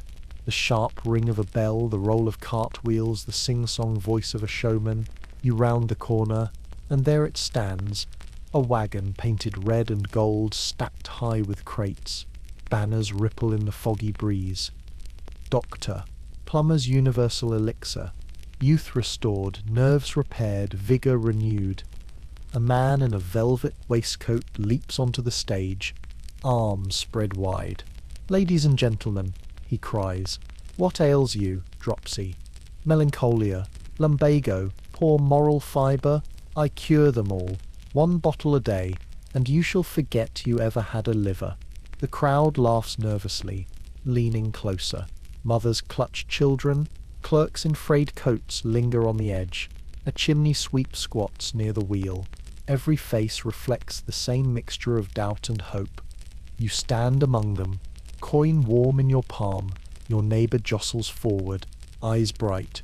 She has limped for months, pain etched into her stride. Now she listens with rapt attention, nodding as though salvation has arrived. The showman lifts a bottle. It glows faintly amber, liquid swirling thickly. Formulated in Paris, he declares. Recommended in London. Approved by Queen Victoria's most distant cousin's former butler. Laughter ripples, but no one leaves. The patter continues, stories of wives cured of nerves, hair restored, digestion perfected. Each tale a net cast wider. The assistant hands out parchment testimonials. It cured my wife's melancholy in 1 sip. My hair grew back in 3 weeks. I am no longer afraid of moonlight. The words are cheap, printed hastily, but the ink gleams like scripture. Children snatch at the papers, holding them aloft like carnival prizes. Your hand lifts almost without thought. A bottle is placed into it, warm from the sun, label curling at the edges. The glass feels heavy, solid, reassuring. The liquid inside glows faintly like trapped fireflies. You hesitate, but only briefly. A coin clinks. The bottle is yours. The salesman bows as if passing a sacred relic. That night, it sits on your mantle like a trophy. You uncork it cautiously. Sniff. The scent is sharp, spiced, tinged with something chemical. You pour a drop into your tea. Stir. Sip. The taste is odd, bitter and sweet at once. Your tongue tingles. Your head feels lighter, as though the fog itself has lifted from your mind. Perhaps it is working. Perhaps it is hope. Within a week, half your street has tried the elixir. Your neighbour swears her backache vanished overnight. She boasts spine straight, though you notice her grimace when she climbs stairs. The maid mutters it tastes like floor polish, but admits she has not fainted since. Even your husband, usually sceptical, pours a nip before his club meeting. He returns cheerful, chatting to the cat about chimney design for a quarter hour. But success breeds imitation. Soon another cart arrives, painted in blue, boasting Professor Blight's phosphorescent drops.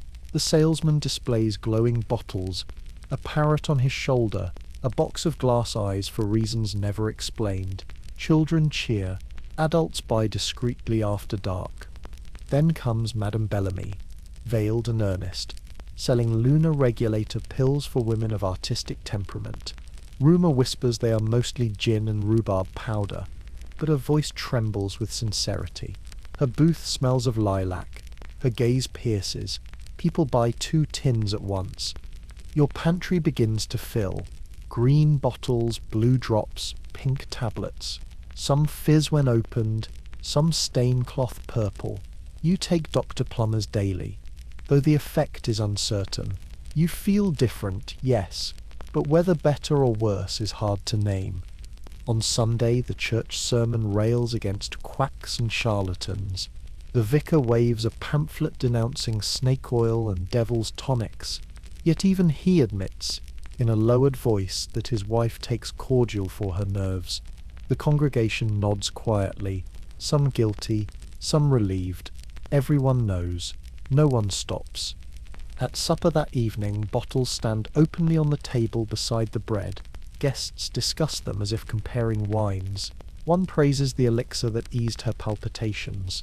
Another recommends drops that help with midnight terrors. You pour carefully into your glass, pretending not to notice your trembling hand. Weeks pass. Stories spread. A woman down the lane swears she spoke fluent Greek for 3 hours after sipping Professor Hargreaves' liquid light, then collapsed for 2 days. Another mixed her nervous powder with cherries and spent a week convinced her gardenias whispered poetry. Still, no one reports them. No one stops them.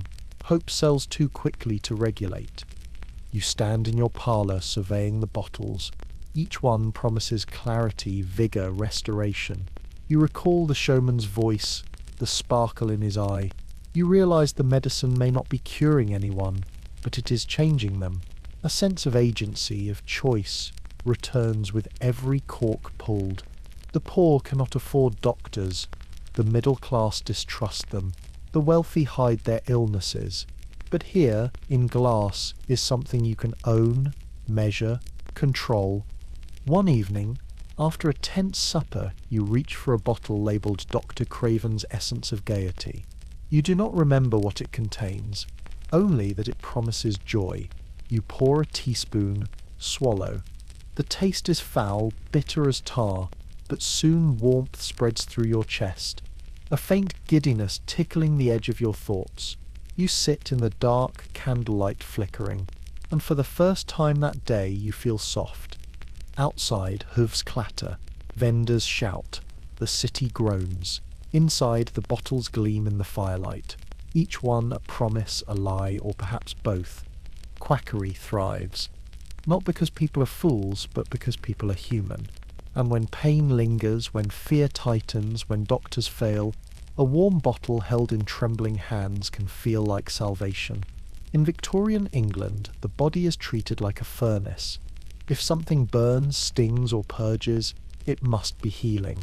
Pain is the measure of cure. Families keep cabinets stocked not only with powders and syrups, but with mustard tins, plaster cloths, and gleaming syringes. Mothers speak proudly of their children's discipline as hot poultices blister skin or enemas flush. Health is ritual, and ritual is rarely gentle. Morning begins with the familiar rasp of the hearth being stoked. The maid bends low, coaxing flame from embers. You sit at the kitchen table, already weary, clutching a small tin. Its label, once bright, has faded to dull brown. Fine ground mustard. You shake it gently, powder shifting inside like sand.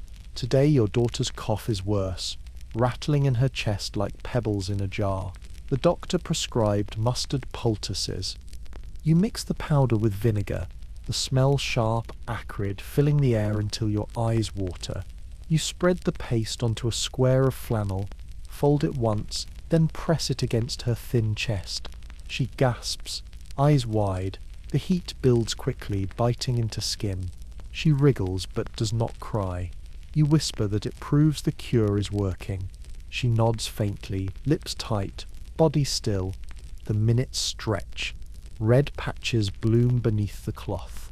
At last you peel it away, skin flushed. Angry, she sags with relief. But you tie a second, smaller poultice for her throat. Discipline, you tell yourself, will see her through. Later, you prepare a plaster for your own knee, stiff from cold and damp. The mustard burns almost at once, heat sinking deep into flesh. You grit your teeth, whispering the same words you gave your daughter. If it hurts, it heals. By midday, the house smells of vinegar and spice, pungent enough to make the cat sneeze. The maid opens windows, but the fog outside only thickens it. Passers-by wrinkle their noses. You imagine they envy your diligence. In the parlour, the conversation turns to digestion. Your husband clears his throat, requests the enema syringe. The device gleams faintly in lamplight, brass and glass, rubber tube coiled like a serpent. You prepare it with warm water, a touch of glycerin. He reclines on the fainting couch, grimacing. The ritual is familiar, mechanical.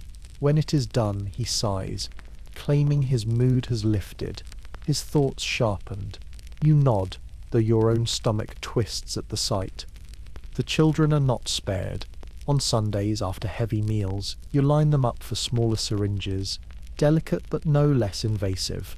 They obey quietly, conditioned to see purging as routine, better out than in. Your mother always said. You repeat her words now, though part of you wonders if the phrase hides more cruelty than wisdom.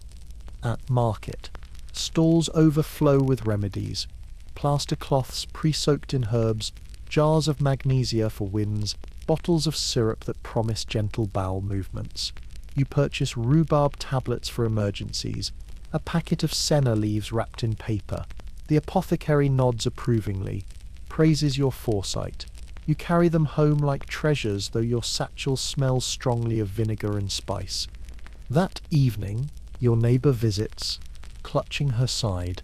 She complains of indigestion, face pale, lips pressed tight. You prepare a mustard poultice, press it against her stomach. She winces, groans, but holds steady. You admire her endurance. When the cloth is removed, skin red and trembling, she thanks you sincerely. Pain here is proof of friendship. Night deepens. You climb the stairs slowly, knees aching, despite the plaster. In your room, the scent lingers, sharp and biting. You lie back, sheets cool against overheated skin. Your body feels both cleansed and raw, as though you have been scoured from within. You close your eyes, drifting in and out of restless dreams, visions of rivers rushing through veins, of fires burning beneath skin, of endless buckets poured and emptied. Morning again, the cough persists but softer. Your daughter's chest is mottled, tender to the touch. You praise her bravery, offer her warm broth. She sips carefully, smiling faintly. You record her progress in the household ledger. Mustard poultice is applied, moderate success. Continue regimen. You glance at the shelves, rows of tins, bottles, cloths. Each represents not comfort but discipline. Health is not gentle here. It is fought, forced, demanded. By afternoon, you feel the stirrings of unease in your own stomach. You fetch the syringe, fill it with warm salt water, steady your hand. The act is uncomfortable, humiliating even, but you perform it without hesitation. The release is sharp, cleansing, exhausting. You collapse onto the bed afterward, trembling, convinced you have expelled not only waste but worry. Later in the parlour, guests arrive. Conversation turns to health. As it often does, one woman boasts of her weekly regimen, 3 enemas, daily poultices, strict diet of oat gruel. Another insists that bleeding once a month refreshes the humours. The men discuss liver powders, the merits of vinegar versus lemon. You sip tea, nodding politely, though your insides still ache. The fire crackles. Laughter rises, though tinged with fatigue. Everyone carries their own rituals, their own pains disguised as cures. You wonder, fleetingly, if you are all patients masquerading as doctors, locked in endless cycles of suffering disguised as healing. That night, you prepare one final poultice. For your husband this time, who coughs into his pillow, chest rattling. You mix mustard and flour, spread it carefully, press it against his skin. He groans, face twisting but whispers thanks. You sit beside him, holding the cloth in place, the smell sharp enough to sting your eyes. The house is silent save for the crackle of fire and the faint hiss of mustard burning flesh. You whisper softly, comfort or prayer, you are not sure. At last you peel it away. His skin glows red, damp with sweat. He sighs, drifts into uneasy sleep. You sit in the dim light, staring at the cloth in your hands, stained, crumpled. It smells of vinegar and fire. You fold it neatly, set it aside. Tomorrow it will be used again. Healing is rarely gentle. It is ritual, pain, and discipline. An endless cycle of burning, purging, enduring. To suffer is to believe. To believe is to survive. Food is not meant for delight. It is fuel, medicine, moral instruction. Doctors warn that sugar weakens nerves, that spices inflame passions, that flavour itself tempts the body toward ruin.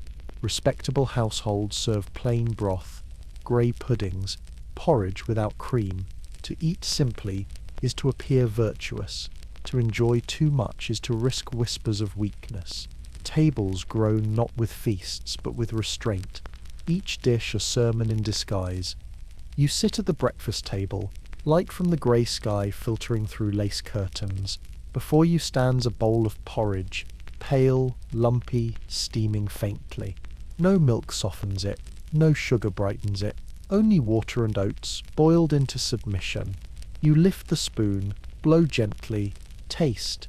The texture is gluey, the flavour none at all. Still, you nod approvingly. This is proper nourishment. Beside it sits a cup of beef tea, thin broth poured from a chipped pot. The smell is faintly metallic, like coins dropped into hot water. You sip slowly, the liquid warming your throat, leaving no satisfaction behind. Doctors praise it as a tonic, light on the stomach, suitable for invalids and children. You are neither, yet you drink as though health itself depends upon it. Your daughter grimaces at her bowl, lips pressed tight. She pushes oats around with her spoon. You glance sharply. It will make you strong, you remind her. She sighs, swallows reluctantly, eyes watering. You record her obedience silently, satisfied. At luncheon, the table is equally austere.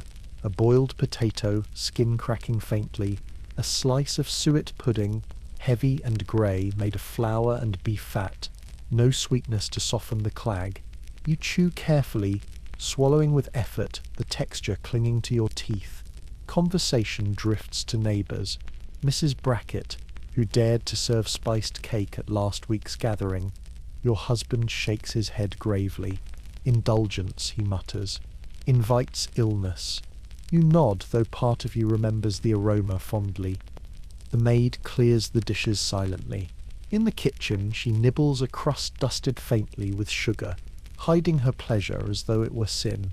You pretend not to notice. Afternoons bring tea, but not always sweetness. Your cup is strong, bitter, unsweetened. The biscuits are plain, chalky, made with oatmeal. You sip slowly, mouth tightening at the taste. The neighbour calls, praising your restraint, recounting horror stories of families ruined by sugar fevers. She gestures to her own teeth, yellowed but intact. You nod solemnly, suppressing the memory of candied fruit once eaten in secret, sticky and delightful. At supper, beef tea returns, joined by cabbage boiled to limp green ribbons. The smell fills the room, sharp and sulphurous. You ladle it carefully, forcing a smile. The children eat in silence, chewing slowly, lips pale. Your husband praises the meal's wholesomeness. You agree, though each bite feels like penance. Later, you hear the maid sneaking into the pantry, nibbling at a lump of brown sugar kept for guests. You catch her, eyes wide, hand trembling. She stammers apologies, but you only sigh, waver on. You envy her boldness. Evening falls. You prepare suet pudding once more, steam rising from the heavy pot. The kitchen smells of damp cloth and flour. You cut slices, serve them carefully. Watch your family eat with dutiful expressions. The pudding sits heavy in your stomach, a leaden weight. You sip water, pushing down the ache. Afterward, your husband reads aloud from a medical journal. An article warns of foreign spices, ginger, cinnamon, nutmeg, claiming they inflame the blood, corrupt digestion, and weaken morals. The words fall heavy, like another sermon. You nod, though your tongue longs for flavour, your memory for warmth. At night, you dream of tables laden with colour, roasted meats glistening, fruits shining, cakes spiced and sugared. You wake hungry, ashamed, guilty. The house smells of cabbage still, clinging to curtains, mingling with smoke. You drink water, lie back, remind yourself that purity lies in restraint.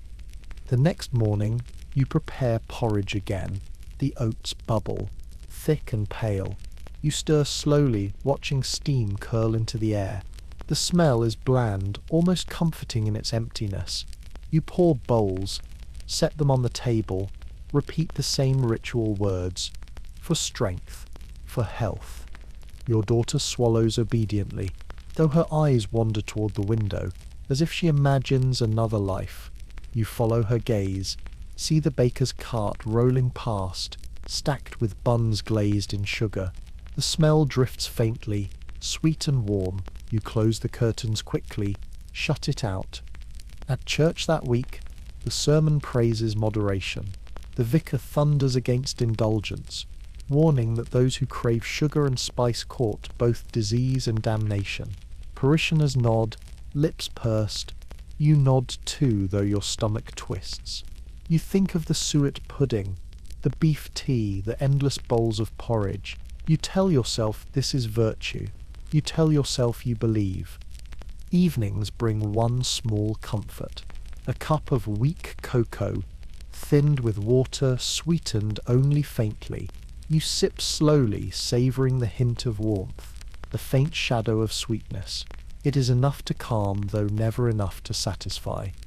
Your husband insists the diet has strengthened him. He stands straighter, boasts of fewer stomach complaints. You smile, though your own body feels heavy, tired, hollowed out. You suspect his vigour comes not from porridge but from the tonic wine he sips in secret. Still, you do not argue. Discipline is easier than doubt. Night again. The house is quiet. You lie in bed, stomach rumbling softly. You close your eyes. Imagine the forbidden taste of sugar melting on your tongue, cinnamon warming your throat, butter soft against bread. The fantasy comforts and tortures at once. You drift into uneasy sleep, dreaming of flavour as though it were freedom. Food is not joy. It is duty, discipline, restraint. To eat without pleasure is to prove your strength. To hunger quietly is to prove your virtue. The biscuit crumbles dry in your mouth, gritty as plaster, leaving a faint squeak against your teeth. It tastes of nothing. No sugar, no butter, only chalk and flour pressed into shape. The apothecary swore it would settle the stomach, brighten the complexion, strengthen the nerves. You chew dutifully, swallow with effort, then sip water to wash down the dust. Health, they say, is carved from self-denial. You first heard of chalk biscuits from a neighbour, who pressed them into your hand after church. 3 a day, she advised. Her voice hushed as if sharing a holy rite. You'll notice your skin clearer, your thoughts steadier. She had white streaks around her mouth, lips cracked, but her eyes shone with pride. You thanked her, though doubt churned. Still, the next morning you bought a tin yourself. The apothecary's shelves were stacked with remedies, powders, tinctures, little white lozenges wrapped in wax. He explained that chalk balanced the body, absorbed excess bile, and lent refinement to the skin. He pressed the tin into your hand with the solemnity of a priest. You carried it home like treasure, though it weighed no more than a feather. Weeks later, chalk biscuits are routine. 1 before breakfast, 1 at luncheon, 1 before bed. Your stomach often aches, your bowels sluggish, but you insist this is cleansing. Your complexion remains pale, your lips dry, Yet friends remark politely that you look more composed. You smile thinly, chalk still gritting between your teeth. At supper, your husband mentions a new fashion whispered among gentlemen, slimming by tapeworm. He chuckles, dismissing it as nonsense. But you notice how quickly others lean closer, curious. The idea is scandalous, yet tempting. Imagine eating freely, indulging even, while an unseen guest consumes the excess. A silent partner in the gut, trimming waistlines, praised as progress. You recall an advertisement glimpsed in a magazine. Easy, comfortable flesh reduction, guaranteed. The drawing showed a slender woman, corset laced effortlessly, smile serene. The secret, whispered in fine print, was the presence of a living parasite. You folded the page quickly, hiding it beneath recipes, but the thought lingered. Later that evening, you hear the maid whispering with the laundress. They speak of a woman in Mayfair who ordered a capsule, swallowed it without hesitation, and lost 2 stone in a month. They lower their voices when they describe the aftermath, fevers, weakness, visions in the night. The laundress insists the worm sometimes grows long as a ribbon, curling through the gut. You shiver, but your hand drifts unconsciously to your waist, measuring the line of your stays. The next morning you examine yourself in the mirror. The corset bites as always, but your figure still feels heavy. Constrained, you nibble a chalk biscuit, watching crumbs scatter across the dressing table. You imagine them forming bones inside you, whitening your skin from within. But part of you wonders if a parasite would be quicker. At market, a peddler hawks stomach purifiers, small bottles with handwritten labels. He winks, whispers of a special capsule smuggled from abroad. You stiffen, shake your head, but the idea burns hotter now. Around you, women glance nervously, some reaching for purses. Everyone pretends to laugh at the absurdity, yet coins pass quietly into his hand. That night you dream of serpents twisting through your belly, thin and pale, teethless yet relentless. You wake sweating, tongue thick with chalk, heart pounding.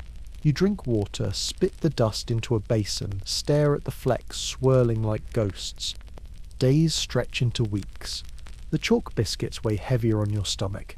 Yet you persist. Your neighbour boasts she has taken to grinding her own chalk, mixing it with milk.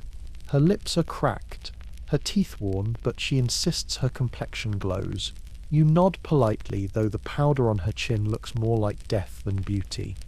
In the newspapers, letters appear. One warns of young ladies collapsing after excessive chalk consumption, stomachs hardened, bowels ruptured.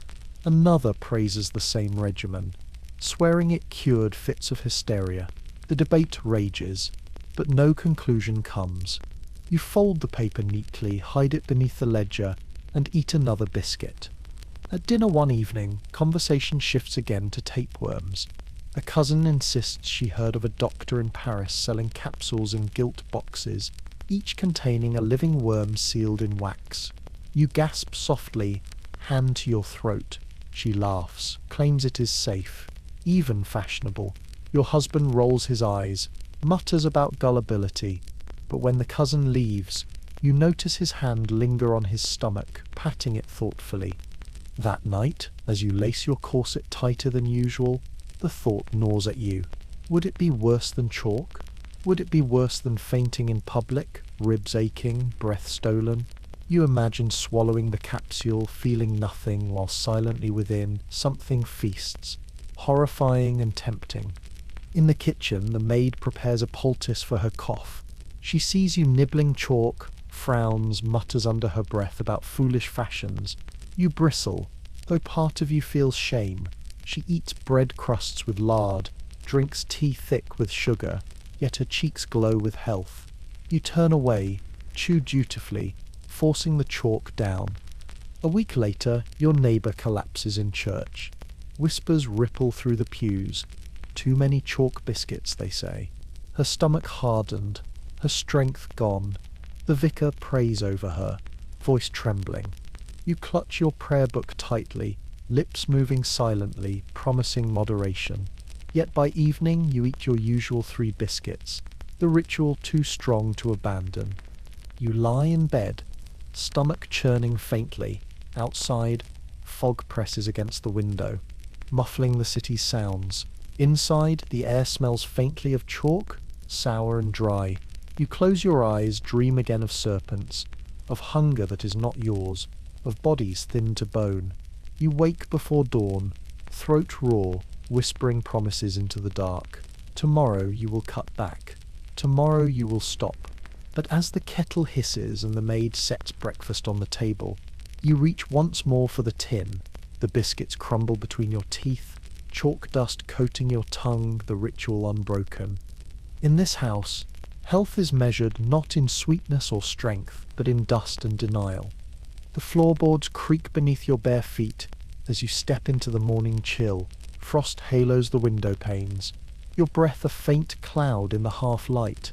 Beside the bed leans a pamphlet, edges curled, its title bold, Health Through Motion, a manual of organ exercises. The cover shows a gentleman with chest expanded, arms lifted high, his face calm, heroic. You flip through pages filled with diagrams, arrows pointing to livers, arrows curling around intestines, instructions written in stern tones, stretch to strengthen the stomach, twist to invigorate the spleen, bounce to refresh the bowels.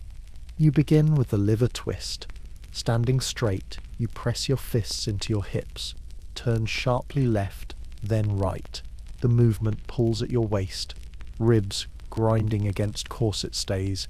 You exhale sharply, willing yourself to believe the organ inside has stirred, grateful for attention. Next comes the bowel lift. You crouch slightly, clench muscles you rarely name, then rise on your toes. The pamphlet insists the intestines will thank you. You repeat 10 times, face flushed, heart racing. The maid passes the door with a bucket, eyes averted, lips pressed tight to stifle a smile. The heart expansion follows, arms outstretched, chest pushed forward, a great inhalation forced through the nose, then an explosive exhalation through pursed lips.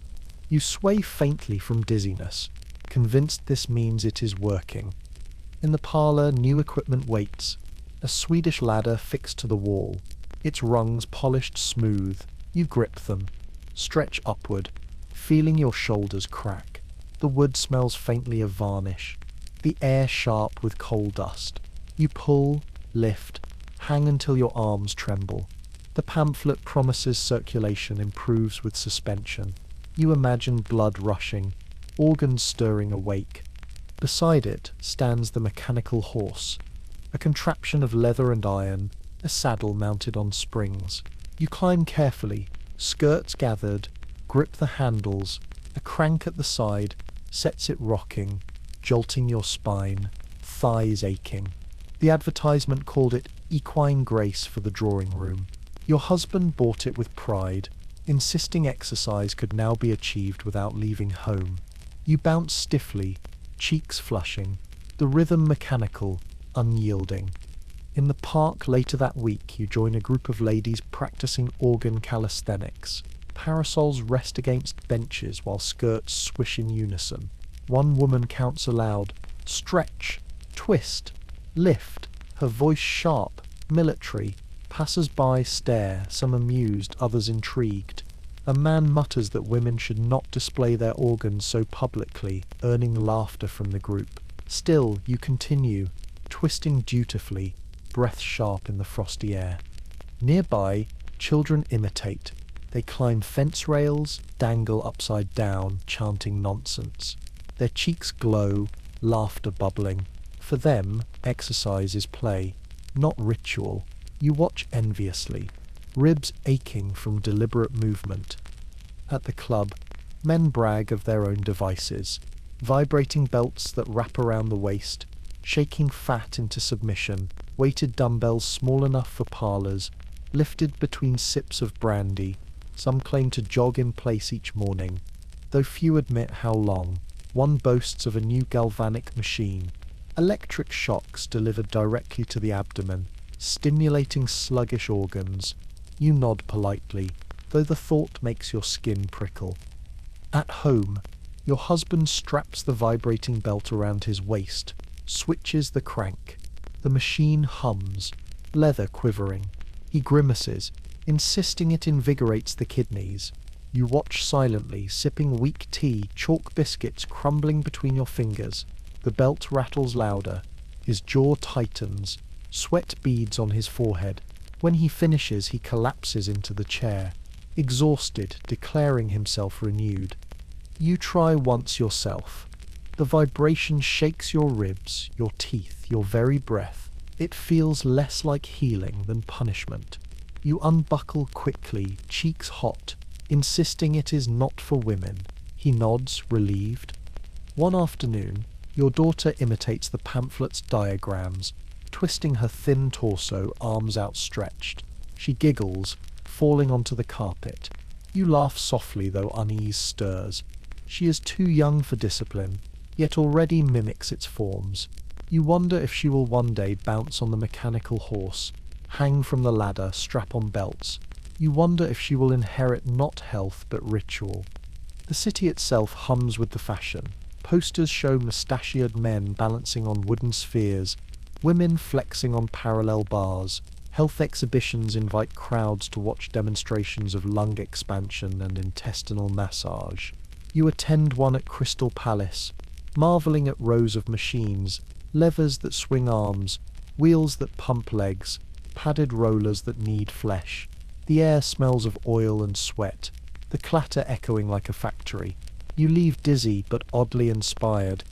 At home, the maid shakes her head at your ladder, muttering that scrubbing floors is exercise enough. Her arms, corded with work, prove her point. Yet you persist, clinging to pamphlets and promises. Night falls, muscles ache, joints stiff. You soak a cloth in vinegar, rub it across bruises. The sting sharpens, then fades. You lie in bed, chest rising shallowly, heartbeat heavy. You imagine your organs shifting, adjusting, grateful for the day's labor. You whisper silently, "Tomorrow I will try harder." Sleep comes fitful, dreams of wooden ladders stretching into endless skies, of belts rattling like thunder, of organs speaking in voices low and weary. You wake gasping, hand pressed to stomach. The house is dark, silent, save for the faint tick of the clock. At dawn, the pamphlet waits again, its diagrams stern, its promises bold. You rise, bare feet cold on the boards, and begin anew. Twist, stretch, lift, endure. Health in this house is not rest. It is motion forced upon weary flesh, discipline written on ribs and joints. Pain is progress, sweat is proof, and silence is survival. The flannel itches before you even finish fastening it. A strip of coarse wool, unwashed, wrapped snug around your waist beneath the camise. The fibers scratch, prickling skin, holding warmth like a smouldering ember. You shift uncomfortably, tug at the edge, but the doctor insists. Flannel protects the stomach, wards off winter chills, preserves the blood from sudden shocks. You endure, because endurance itself has become health. Your morning begins with vinegar. A bowl sits by the hearth, water cloudy, sharp with acid. You dip a cloth, wring it out, and rub briskly over arms and neck. The smell stings your nose, clings to your skin. It bites where yesterday's scratches linger. The pamphlet promises it fortifies the nerves, clears the complexion, wards away contagion. You repeat the ritual daily, even as the odour follows you into shops, even as neighbours wrinkle their noses politely.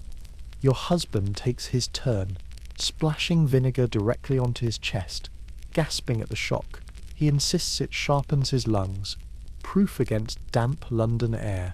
Your daughter copies timidly, wincing as the cold liquid runs down her spine.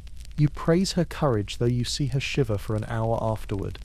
The house itself smells perpetually of vinegar. Windows fog, curtains soak up the tang. Guests remark faintly, calling it fresh though their eyes betray unease. You keep bowls placed in corners, convinced they draw out miasmas, purify foul air. The maid mutters under her breath as she scrubs with soap, but afterwards she wipes surfaces again with vinegar. Your orders sharpen her ear. Evening brings another ritual. Before bed, you wrap the children in flannel bands, snug around stomachs, tucked under nightshirts. They wriggle, scratch, beg softly for relief. You hush them, reminding them that warmth is armor, that discomfort means discipline. The eldest obeys silently. The youngest cries quietly into her pillow until sleep comes. You lie awake, wool biting into your own skin, the smell of vinegar rising from your collar. The discomfort grows until it becomes almost a second heartbeat, a steady pulse of irritation. You tell yourself this is health, not ease, but friction. At market, stalls overflow with flannels of every weave, undyed, coarse, expensive ones woven with silk threads. Vendors boast their cloth protects against influenza, against rheumatism, even against sudden death. You run your fingers across bolts of wool, scratchy as straw. A woman beside you swears she has worn hers 3 winters, and has not once been bedridden. She beams with pride, red welts visible at her wrists. You purchase 2 more lengths, fold them neatly in your basket. At another stall, bottles of vinegar line the shelves. Apple, malt, distilled, some mixed with herbs, promising to repel not only sickness but evil itself. You choose the strongest, cork biting your fingers with its acid tang. Back home you begin again. Flannel washed only rarely, vinegar rubbed daily. The combination leaves your skin raw, but you feel strangely fortified, armoured beneath layers of scratch and sting. Your husband praises your diligence. Your neighbours compliment your family's healthy look. You smile faintly, though each compliment hides the truth. Beneath the clothes, your skin burns and itches like a battlefield. One evening, the maid rebels. She refuses the vinegar cloth, insists her grandmother lived to 90 without such tortures. You snap, order her back to the basin. She obeys reluctantly, muttering prayers under her breath. You feel shame afterward, but also fear that one lapse invites sickness, that one disobedience unravels the protection you've built. In church the vicar preaches moderation, yet half the pews reek faintly of vinegar. Women shift uncomfortably, flannel bands bunching beneath dresses. Men cough into handkerchiefs, proud of their stoicism. Children scratch arms raw beneath woolen sleeves. You glance around, realize everyone carries the same secret discomfort, and yet all pretend it is virtue. By midnight, the smell in your room is thick, pungent, layered over smoke from the fire. You rise, open the window. Cold fog seeps in, damp and sour. You shiver, quickly shut it again. Better vinegar than miasma. You tuck the flannel tighter, crawl back under blankets. Sleep comes reluctantly, tangled with dreams of endless wool winding around your body, binding tighter until breath itself is scratch and sting. Morning again. The rituals repeat. Vinegar cloths, flannel wraps, bowls refilled. Your skin is red, dry, but you persist. The children obey without complaint now, conditioned into silence. Even the maid submits, though her face is sullen. The house smells sharper than ever, like a distillery. At breakfast, a neighbour calls, coughing into her handkerchief. She admires your vinegar bowls, asks for advice. You show her the routine proudly, demonstrate the brisk rub, the flannel tie. She nods eagerly, promising to adopt the regimen at once. Pride flares in your chest, almost enough to mask the sting on your arms. By afternoon, clouds gather, rain lashes the windows, wind rattles the panes. The house grows damp, chill creeping into bones. Yet inside the vinegar burns, the flannel itches, the rituals hold. You sit by the fire, children reading quietly, husband humming faintly. The discomfort is constant, but the house feels shielded, safe. You tell yourself that is enough. Night descends once more. You undress, lay the flannel on the chair, Red lines stripe your waist, skin raw and tender. You wash gently with rose water, but the smell of vinegar clings stubbornly. You sigh, lie back, pull the blankets close. The itch lingers, but so does the strange reassurance that you have fought, endured, persevered. In this house, health is measured not by comfort but by resistance. Scratch, sting, and sour breath are proof of discipline. To itch is to live. The chairs are arranged in a circle, polished wood gleaming faintly in the gaslight. Cushions sag with use. Around you, men and women sit upright, hands folded in their laps, eyes half closed in solemn attention. No bottles, no plasters, no powders litter the room, only silence and intention. Tonight's meeting is of the Society for the Cultivation of Healthy Thought. You have come because neighbors swear that illness can be conquered not by medicine but by the mind itself. The leader rises, a thin man with spectacles and a voice calm as water. He speaks slowly, every word weighted. Your body is the servant of your thought. Illness is rebellion. Correct the thought, and the body obeys. The group murmurs assent. You shift uneasily in your chair, the wool band around your waist scratching faintly, vinegar still lingering on your skin. You close your eyes as instructed. Imagine your lungs clear, your blood pure, your organs content. The leader guides you. Visualize the liver as a golden furnace. See it burning bright. Imagine your bowels as a gentle river flowing calm, never obstructed. You picture them dutifully, though the images feel awkward, absurd. Still, a hush settles over the room, and for a moment you almost believe. A woman across the circle speaks. Her voice trembles, but her words are firm. She claims her rheumatism vanished after weeks of affirmations. Each morning she says, "I told my bones they were light as feathers. I commanded the pain to leave." And it did. Murmurs ripple through the group. Some nod fervently. Others smile with tears. You wonder if it is true, or if belief itself has become the cure. Next, a young man rises. He recounts his battle with melancholy, how he imagined sunlight filling his chest until shadows fled. His eyes shine now, his posture proud. The leader claps gently, praises his discipline. You glance around, see the hunger in every gaze, not for food or medicine, but for certainty. At home, you try the practice yourself. Standing before the mirror, you speak softly. My stomach is strong, my lungs are clear, my blood is bright and pure. Your reflection looks back skeptically, yet you persist. You repeat the words each morning, sometimes with conviction, sometimes with doubt. Your daughter watches once, giggles at first, then joins, whispering affirmations about her small hands, her hair. You hush her, but secretly you are pleased. The city, too, hums with this new faith. Pamphlets circulate, declaring that thoughts shape flesh, that negative vibrations poison the body. One pamphlet shows diagrams of mental rays piercing organs, burning illness away. Another claims that visualizing dolphins swimming through the spleen can prevent fever. You laugh aloud, then tuck the paper into a drawer. You cannot dismiss it entirely. At gatherings, friends whisper of circles held in parlors, of seances where spirits guide healing thoughts, of mesmerists who pass hands over foreheads until headaches melt away. Some scoff, others swear by it. You find yourself attending more meetings, sitting in more circles, listening to more voices tremble with conviction. One evening, the leader asks each member to perform a mental operation. You close your eyes. Imagine your neighbor's cough dissolving, her lungs smooth, clear as glass. Across the room, she gasps softly, claims her chest feels lighter. Applause breaks out. You feel warmth bloom in your chest, not proof, but possibility.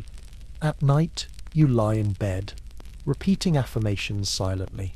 My heart is calm, my blood is steady, my bones are strong. The words pulse with your heartbeat. Rhythm steady, lulling. You fall asleep faster than usual. Dreams softer though you wake still tired. You wonder, does it matter if the cure is real? If the comfort feels true? Skeptics abound. The doctor at the end of the lane mutters about quackery, warns that thoughts cannot mend broken bones or purge fever. He insists on carbolic washes and syrups, sneers at mental healers, yet even he admits grudgingly that patients who believe often recover faster. He cannot explain why. He will not try. Weeks pass. The meetings become routine. You grow accustomed to the circle, the murmured affirmations, the hush of shared belief. Sometimes you leave lighter, calmer, almost convinced. Other times you feel foolish, words clattering in your head like empty cups. But still you return. The comfort lies not only in thoughts but in company, in knowing others share the same hunger for control. One winter night, you host the circle in your own parlour. Chairs arranged neatly, fire glowing, vinegar bowls discreetly hidden. Guests arrive, cloaks damp with snow, cheeks flushed. You serve weak tea biscuits without sugar. Then the leader begins. The room grows quiet, breath mingling with the hiss of the fire. You close your eyes. Imagine warmth flooding your veins. The itch of wool fades for a moment. The heaviness in your chest eases. When the session ends, you open your eyes slowly, almost surprised to find the same room around you. Your husband scoffs afterward, muttering about fads, yet you notice he sleeps more soundly on meeting nights, snores less, wakes calmer. You do not tell him this. Some things are better left unsaid. As spring approaches, you notice subtle changes. You no longer dread the vinegar rubs as much. They feel easier, lighter, perhaps because your mind accepts them. The flannel scratches less cruelly, or perhaps you ignore it more skillfully. You still tire, still ache, but sometimes you forget to complain. At church, the vicar condemns heathen mind cults, warning they mock divine providence. Yet you glance around the pews and see lips moving silently, congregants whispering affirmations disguised as prayers. Faith and thought blur together until they are indistinguishable. That night, you whisper once more, "My lungs are strong, my blood is bright, my body obeys." The words echo in the stillness. Whether magic or madness, they soothe you. You drift into sleep, heartbeat steady, breath slow. Health here is not in powders or plasters, but in words repeated until they sound like truth. If you enjoy these stories, a like or a subscription means more than you think. It directly supports the channel and keeps these long journeys alive. And I'd love to hear from you in the comments. Where are you listening from? And what time is it there right now? The ledger lies open on the table, its columns neatly ruled, ink sharp against the page. Each line marks a child's day. Hour of waking, amount of porridge eaten, number of coughs, and the state of bowels noted without shame. Childhood here is not a bloom of freedom, but a timetable of discipline. You dip your pen, record the hour precisely. 6:45 rose without complaint. The nib scratches, the page fills, the child becomes a clock. Your daughter sits at the hearth, woolen band wrapped tight around her stomach. She fidgets, scratching at the flannel, but does not protest aloud. The doctor insists the band prevents chills that might creep inward and settle in delicate organs. You tighten it each morning, knotting carefully, repeating the ritual as your mother once did for you. She sighs softly, then bends over her slate to practice sums. At breakfast, the children receive porridge measured to the spoon. Too much is indulgence, too little weakness. You note it in the ledger. Half bowl each, finished without hesitation. The broth that follows is thin, beef tea glistening faintly in the cup. They sip dutifully, lips pale, eyes lowered. Afterward comes the first inspection. You lift tongues, pinch wrists, check fingernails for signs of pallor.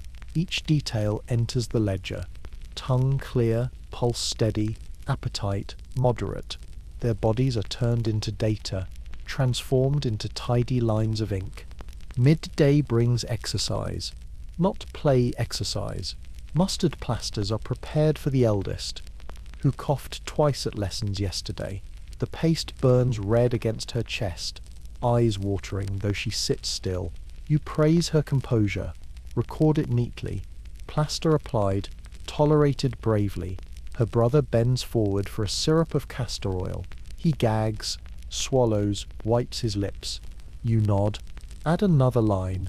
Oil administered, bowels to be observed. The nursemaid whispers that in her village children run wild in fields, eat berries, chase birds. You shake your head firmly. Health is not chaos. Health is schedule, ledger, proof. Afternoons are devoted to order. The children sit at desks, copying letters, reciting aloud, posture corrected with sharp taps. The youngest drifts, eyelids heavy. You dose him with a spoon of paregoric opium laced with sweetness. His body stills, head nodding softly. You mark the ledger. Syrup, calmed, resting. The quiet that follows feels like triumph, though unease stirs faintly in your chest. Later you lead them into the yard for fresh air. They march in a line, step measured, scarves tucked neatly. They want to run, but you keep them close. You note the time of each cough, the depth of each breath. Even the air they inhale becomes a record. By evening the rituals multiply, feet placed on a hot brick at the end of the bed, chest rubbed with goose fat, flannel wrapped tighter. You pace from bed to bed, adjusting, correcting, soothing. The room smells of vinegar, smoke, and faint sweetness of syrup. You tuck the blankets in precisely, whispering that order brings health. Your husband enters, glances at the quiet room, nods approvingly. Disciplined children grow into disciplined adults, he remarks. You smile faintly, though you notice the flush on your daughter's cheeks, the shallow rise of her breath. You close the ledger, hide unease beneath neat handwriting. Weeks pass. The ledger fills steadily, pages of measurements, symptoms, doses. You read back sometimes, marveling at the order. Every cough counted, every purge noted, every plaster applied. The children's lives shrink to ink and paper, lines and columns. You believe this precision guards them, like walls against chaos. One afternoon the neighbour visits. She peers at your ledger, eyes wide, impressed. She confesses her children resist routines, sleep at odd hours, eat sweets in secret. You cluck your tongue, show her the flannels, the plasters, the syrups. She nods eagerly, promising to begin her own records tomorrow. You feel a swell of pride, as though spreading doctrine. Yet, sometimes the routine falters. One evening your youngest resists the castor oil, lips clamped tight, eyes fierce. You coax, threaten, plead. At last he swallows, tears streaking his cheeks. You mark the ledger, administered with difficulty. Later, when he sleeps, you sit by the fire, guilt gnawing. But when morning brings a healthy bowel movement, pride returns and doubt fades. Sunday brings church. The children march neatly in line, flannels hidden beneath fine clothes. Other mothers whisper praise for their composure, their pale complexions, their solemn eyes. You accept compliments with a modest smile, though inside you glow. The vicar preaches on discipline, praising households that order children as gardens are tended. You nod, ledger tucked in your bag like scripture. After the service, the doctor greets you. He asks if you continue the regimen faithfully. You hand him the ledger, pages dense with notes. He flips through, nodding, murmuring approval. This, he says, is how children are saved from weakness.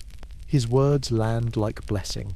You tuck the book under your arm, heart swelling though faintly uneasy at how heavy it has grown. At night, when the house is quiet, you sometimes imagine another world. Children running through fields, cheeks flushed, laughter ringing. No flannels, no plasters, no inked records. The thought warms, then unsettles. You close your eyes quickly, return to the rhythm of the clock. Winter deepens. The cold creeps into walls, but the children remain wrapped, rubbed, dosed. They cough still occasionally, but never long. You record each incident, each remedy, the ledger filling like an archive of obedience. Friends boast of their children's mischief, but you shake your head proudly. Yours are orderly, quiet, timed. Yet one evening, as you close the book, your hand trembles faintly. You notice your daughter's eyes, distant, resigned. You hear your son mutter in his sleep, whispering numbers as though reciting lessons. You wonder briefly if health is too tightly bound, if order has become a cage. Then you snap the ledger shut, douse the lamp, and whisper to yourself that this is survival. The children lie still in their beds, hot bricks cooling, plasters discarded, flannels scratching.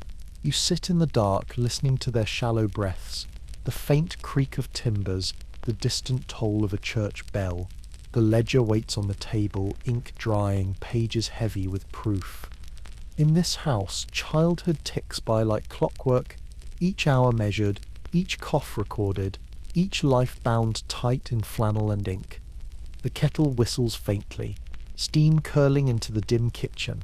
You lift the lid from a battered pot, and inside slices of beef simmer slowly in water, grey froth collecting at the edges. The broth is thin, almost clear, with only a trace of red clinging to the bubbles. This is not feast but medicine. Beef tea, praised by doctors and vicars alike as the most respectable food of all. You pour the liquid carefully into a porcelain cup. It smells faintly metallic, a cross between pennies and wet cloth. You sip, warmth spreads through your throat, though no satisfaction follows. Still, you nod with approval. It is pure, simple, virtuous. You record in the ledger beef tea administered, strength maintained. At breakfast the children join you. Porridge again, thin and unsweetened, laid beside small cups of broth. They eat silently, spoons scraping dully against bowls. Your daughter glances longingly at the baker's cart rattling past the window, glazed buns stacked high, sugar sparkling in morning light. You shut the curtain quickly, hand firm on her shoulder. "This is better for you," you murmur. She nods, though her lips tremble. Respectability clings to the table as much as the food itself. Neighbours gossip about households that serve rich puddings, pies spiced with nutmeg, cakes soaked in brandy. Decadent, they whisper. Dangerous. At Sunday gatherings, the most admired families serve only beef tea, oat biscuits, plain cabbage. Their restraint gleams brighter than their silverware. You remember once tasting a candied orange at Christmas. The sweetness had burst on your tongue, shocking, dizzying. You laughed aloud, cheeks warm until your husband frowned. Too much indulgence weakens the spirit, he warned. You never asked for another. At noon, the maid sets cabbage to boil. The smell fills the house, sharp, sulphurous, clinging to curtains. You open windows, but fog presses back in, so the odour lingers. Still, you tell yourself this is virtue. Doctors praise cabbage for strengthening the blood. You spoon it dutifully onto plates, chew slowly, swallow with effort. Your husband eats without complaint, eyes lowered to the ledger. He praises the meal's wholesomeness, notes that illness rarely troubles the household. You agree, though you notice the children's pale faces, the hollowness beneath their eyes. Afternoons bring tea. The brew is dark, unsweetened, poured thin. Biscuits are plain, chalky, crumbling like dust. Guests compliment the simplicity, remarking how restraint proves morality. You smile, lips tight, even as your stomach growls softly for flavour. Once, a neighbour dared to serve spiced gingerbread. Whispers followed for weeks that she courted sin, that her children would fall ill. When her son caught a fever, the verdict was swift. Too much sugar. You remember his pale body carried to the churchyard, and the lesson was sealed. Evenings end as they began, with beef tea. The pot bubbles again. Meat boiled pale, broth ladled thin. You sip slowly, convincing yourself of strength.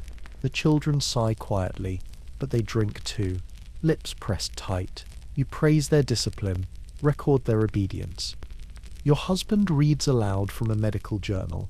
An article rails against imported spices, claiming cinnamon inflames the blood, pepper corrupts the bowels, sugar rots both teeth and morals. The words fall heavy in the lamplight, like scripture rewritten. You nod solemnly, though your tongue aches with memory of sweetness. Nights bring dreams of flavour, cakes dusted with sugar, fruits dripping with juice, wine warming the throat. You wake with hunger sharp in your chest. You sip water, swallow longing, lie back down. Health is not joy, you remind yourself. Health is restraint. Winter deepens, supplies dwindle. Still, beef tea remains. The cheapest cut boiled thin, bones cracked for marrow. Neighbours boast of surviving weeks on broth alone, claiming it sharpens discipline. One woman insists her complexion improved, though her skin is grey, lips cracked. Respectability is measured not in abundance but in denial. At church, the vicar praises clean food for clean souls. He warns against indulgence, condemns families who serve pies or puddings. You glance around the pews, see heads nodding, lips pressed thin. The children shift restlessly, flannel bands scratching. You squeeze your daughter's hand until she stills. At home, you find your son hiding a crust dusted faintly with sugar. He has taken it from the maid's pocket. His cheeks flush, eyes wide with fear. You scold gently, then firmer, explaining that such weakness leads to ruin. He nods, tears trembling, and eats his plain porridge without another word. You mark the ledger, temptation resisted. Yet later, alone, you recall the look in his eyes, half hunger, half sorrow, and your hand shakes faintly on the pen. Spring brings a brief reprieve. A neighbour gifts you a small basket of apples, red, glossy, fragrant. You cut them thin, stew them into pale slices, strip them of sweetness until they resemble broth. The children eat silently, though their eyes shine. For a moment the house smells not of cabbage or vinegar, but of fruit. You smile, then tuck the memory away, cautious. Years pass in this rhythm. Bowls of porridge, cups of beef tea, boiled cabbage, unsweetened tea. The ledger grows heavy, pages filled with neat lines, proof of discipline. Guests praise your family's composure, your children's obedience, your household's health. Respectability is yours, measured in broth and ink. Yet some nights, when the house is still, you dream again of candied oranges, of gingerbread, of laughter rising with spice and sugar. You wake with longing sharp as hunger, swallow it down with broth, and remind yourself, virtue lies in denial. Your children lie in bed, hot bricks cooling at their feet, breath slow, faces pale. The ledger waits on the table, ink drying. You close it gently, sit in the quiet parlour, sip your final cup of beef tea.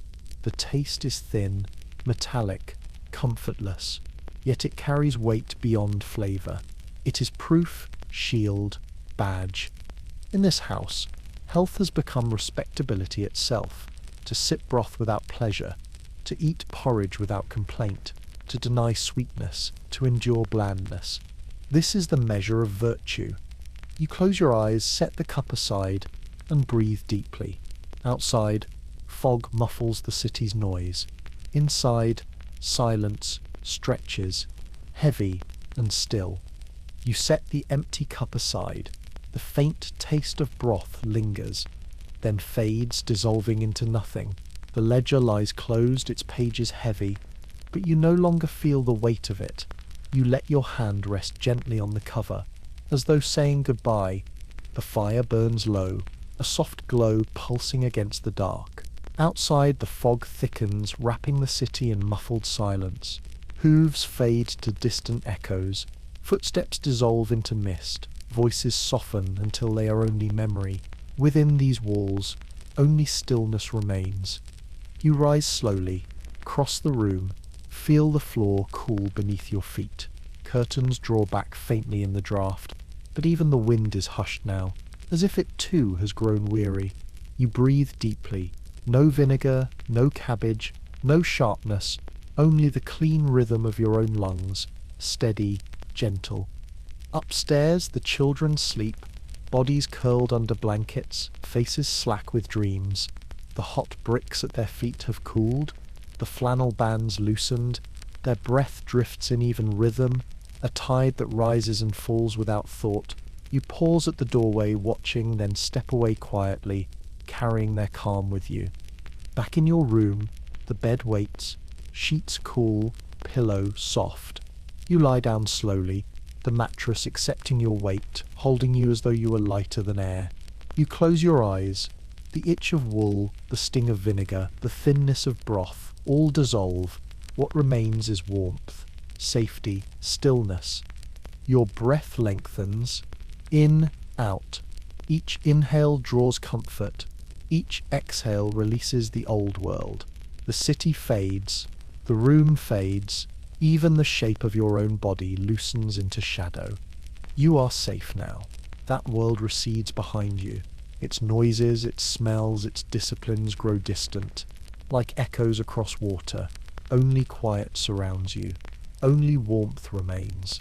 And as you drift deeper, you feel the edges blur until there is nothing left but peace. Sweet dreams,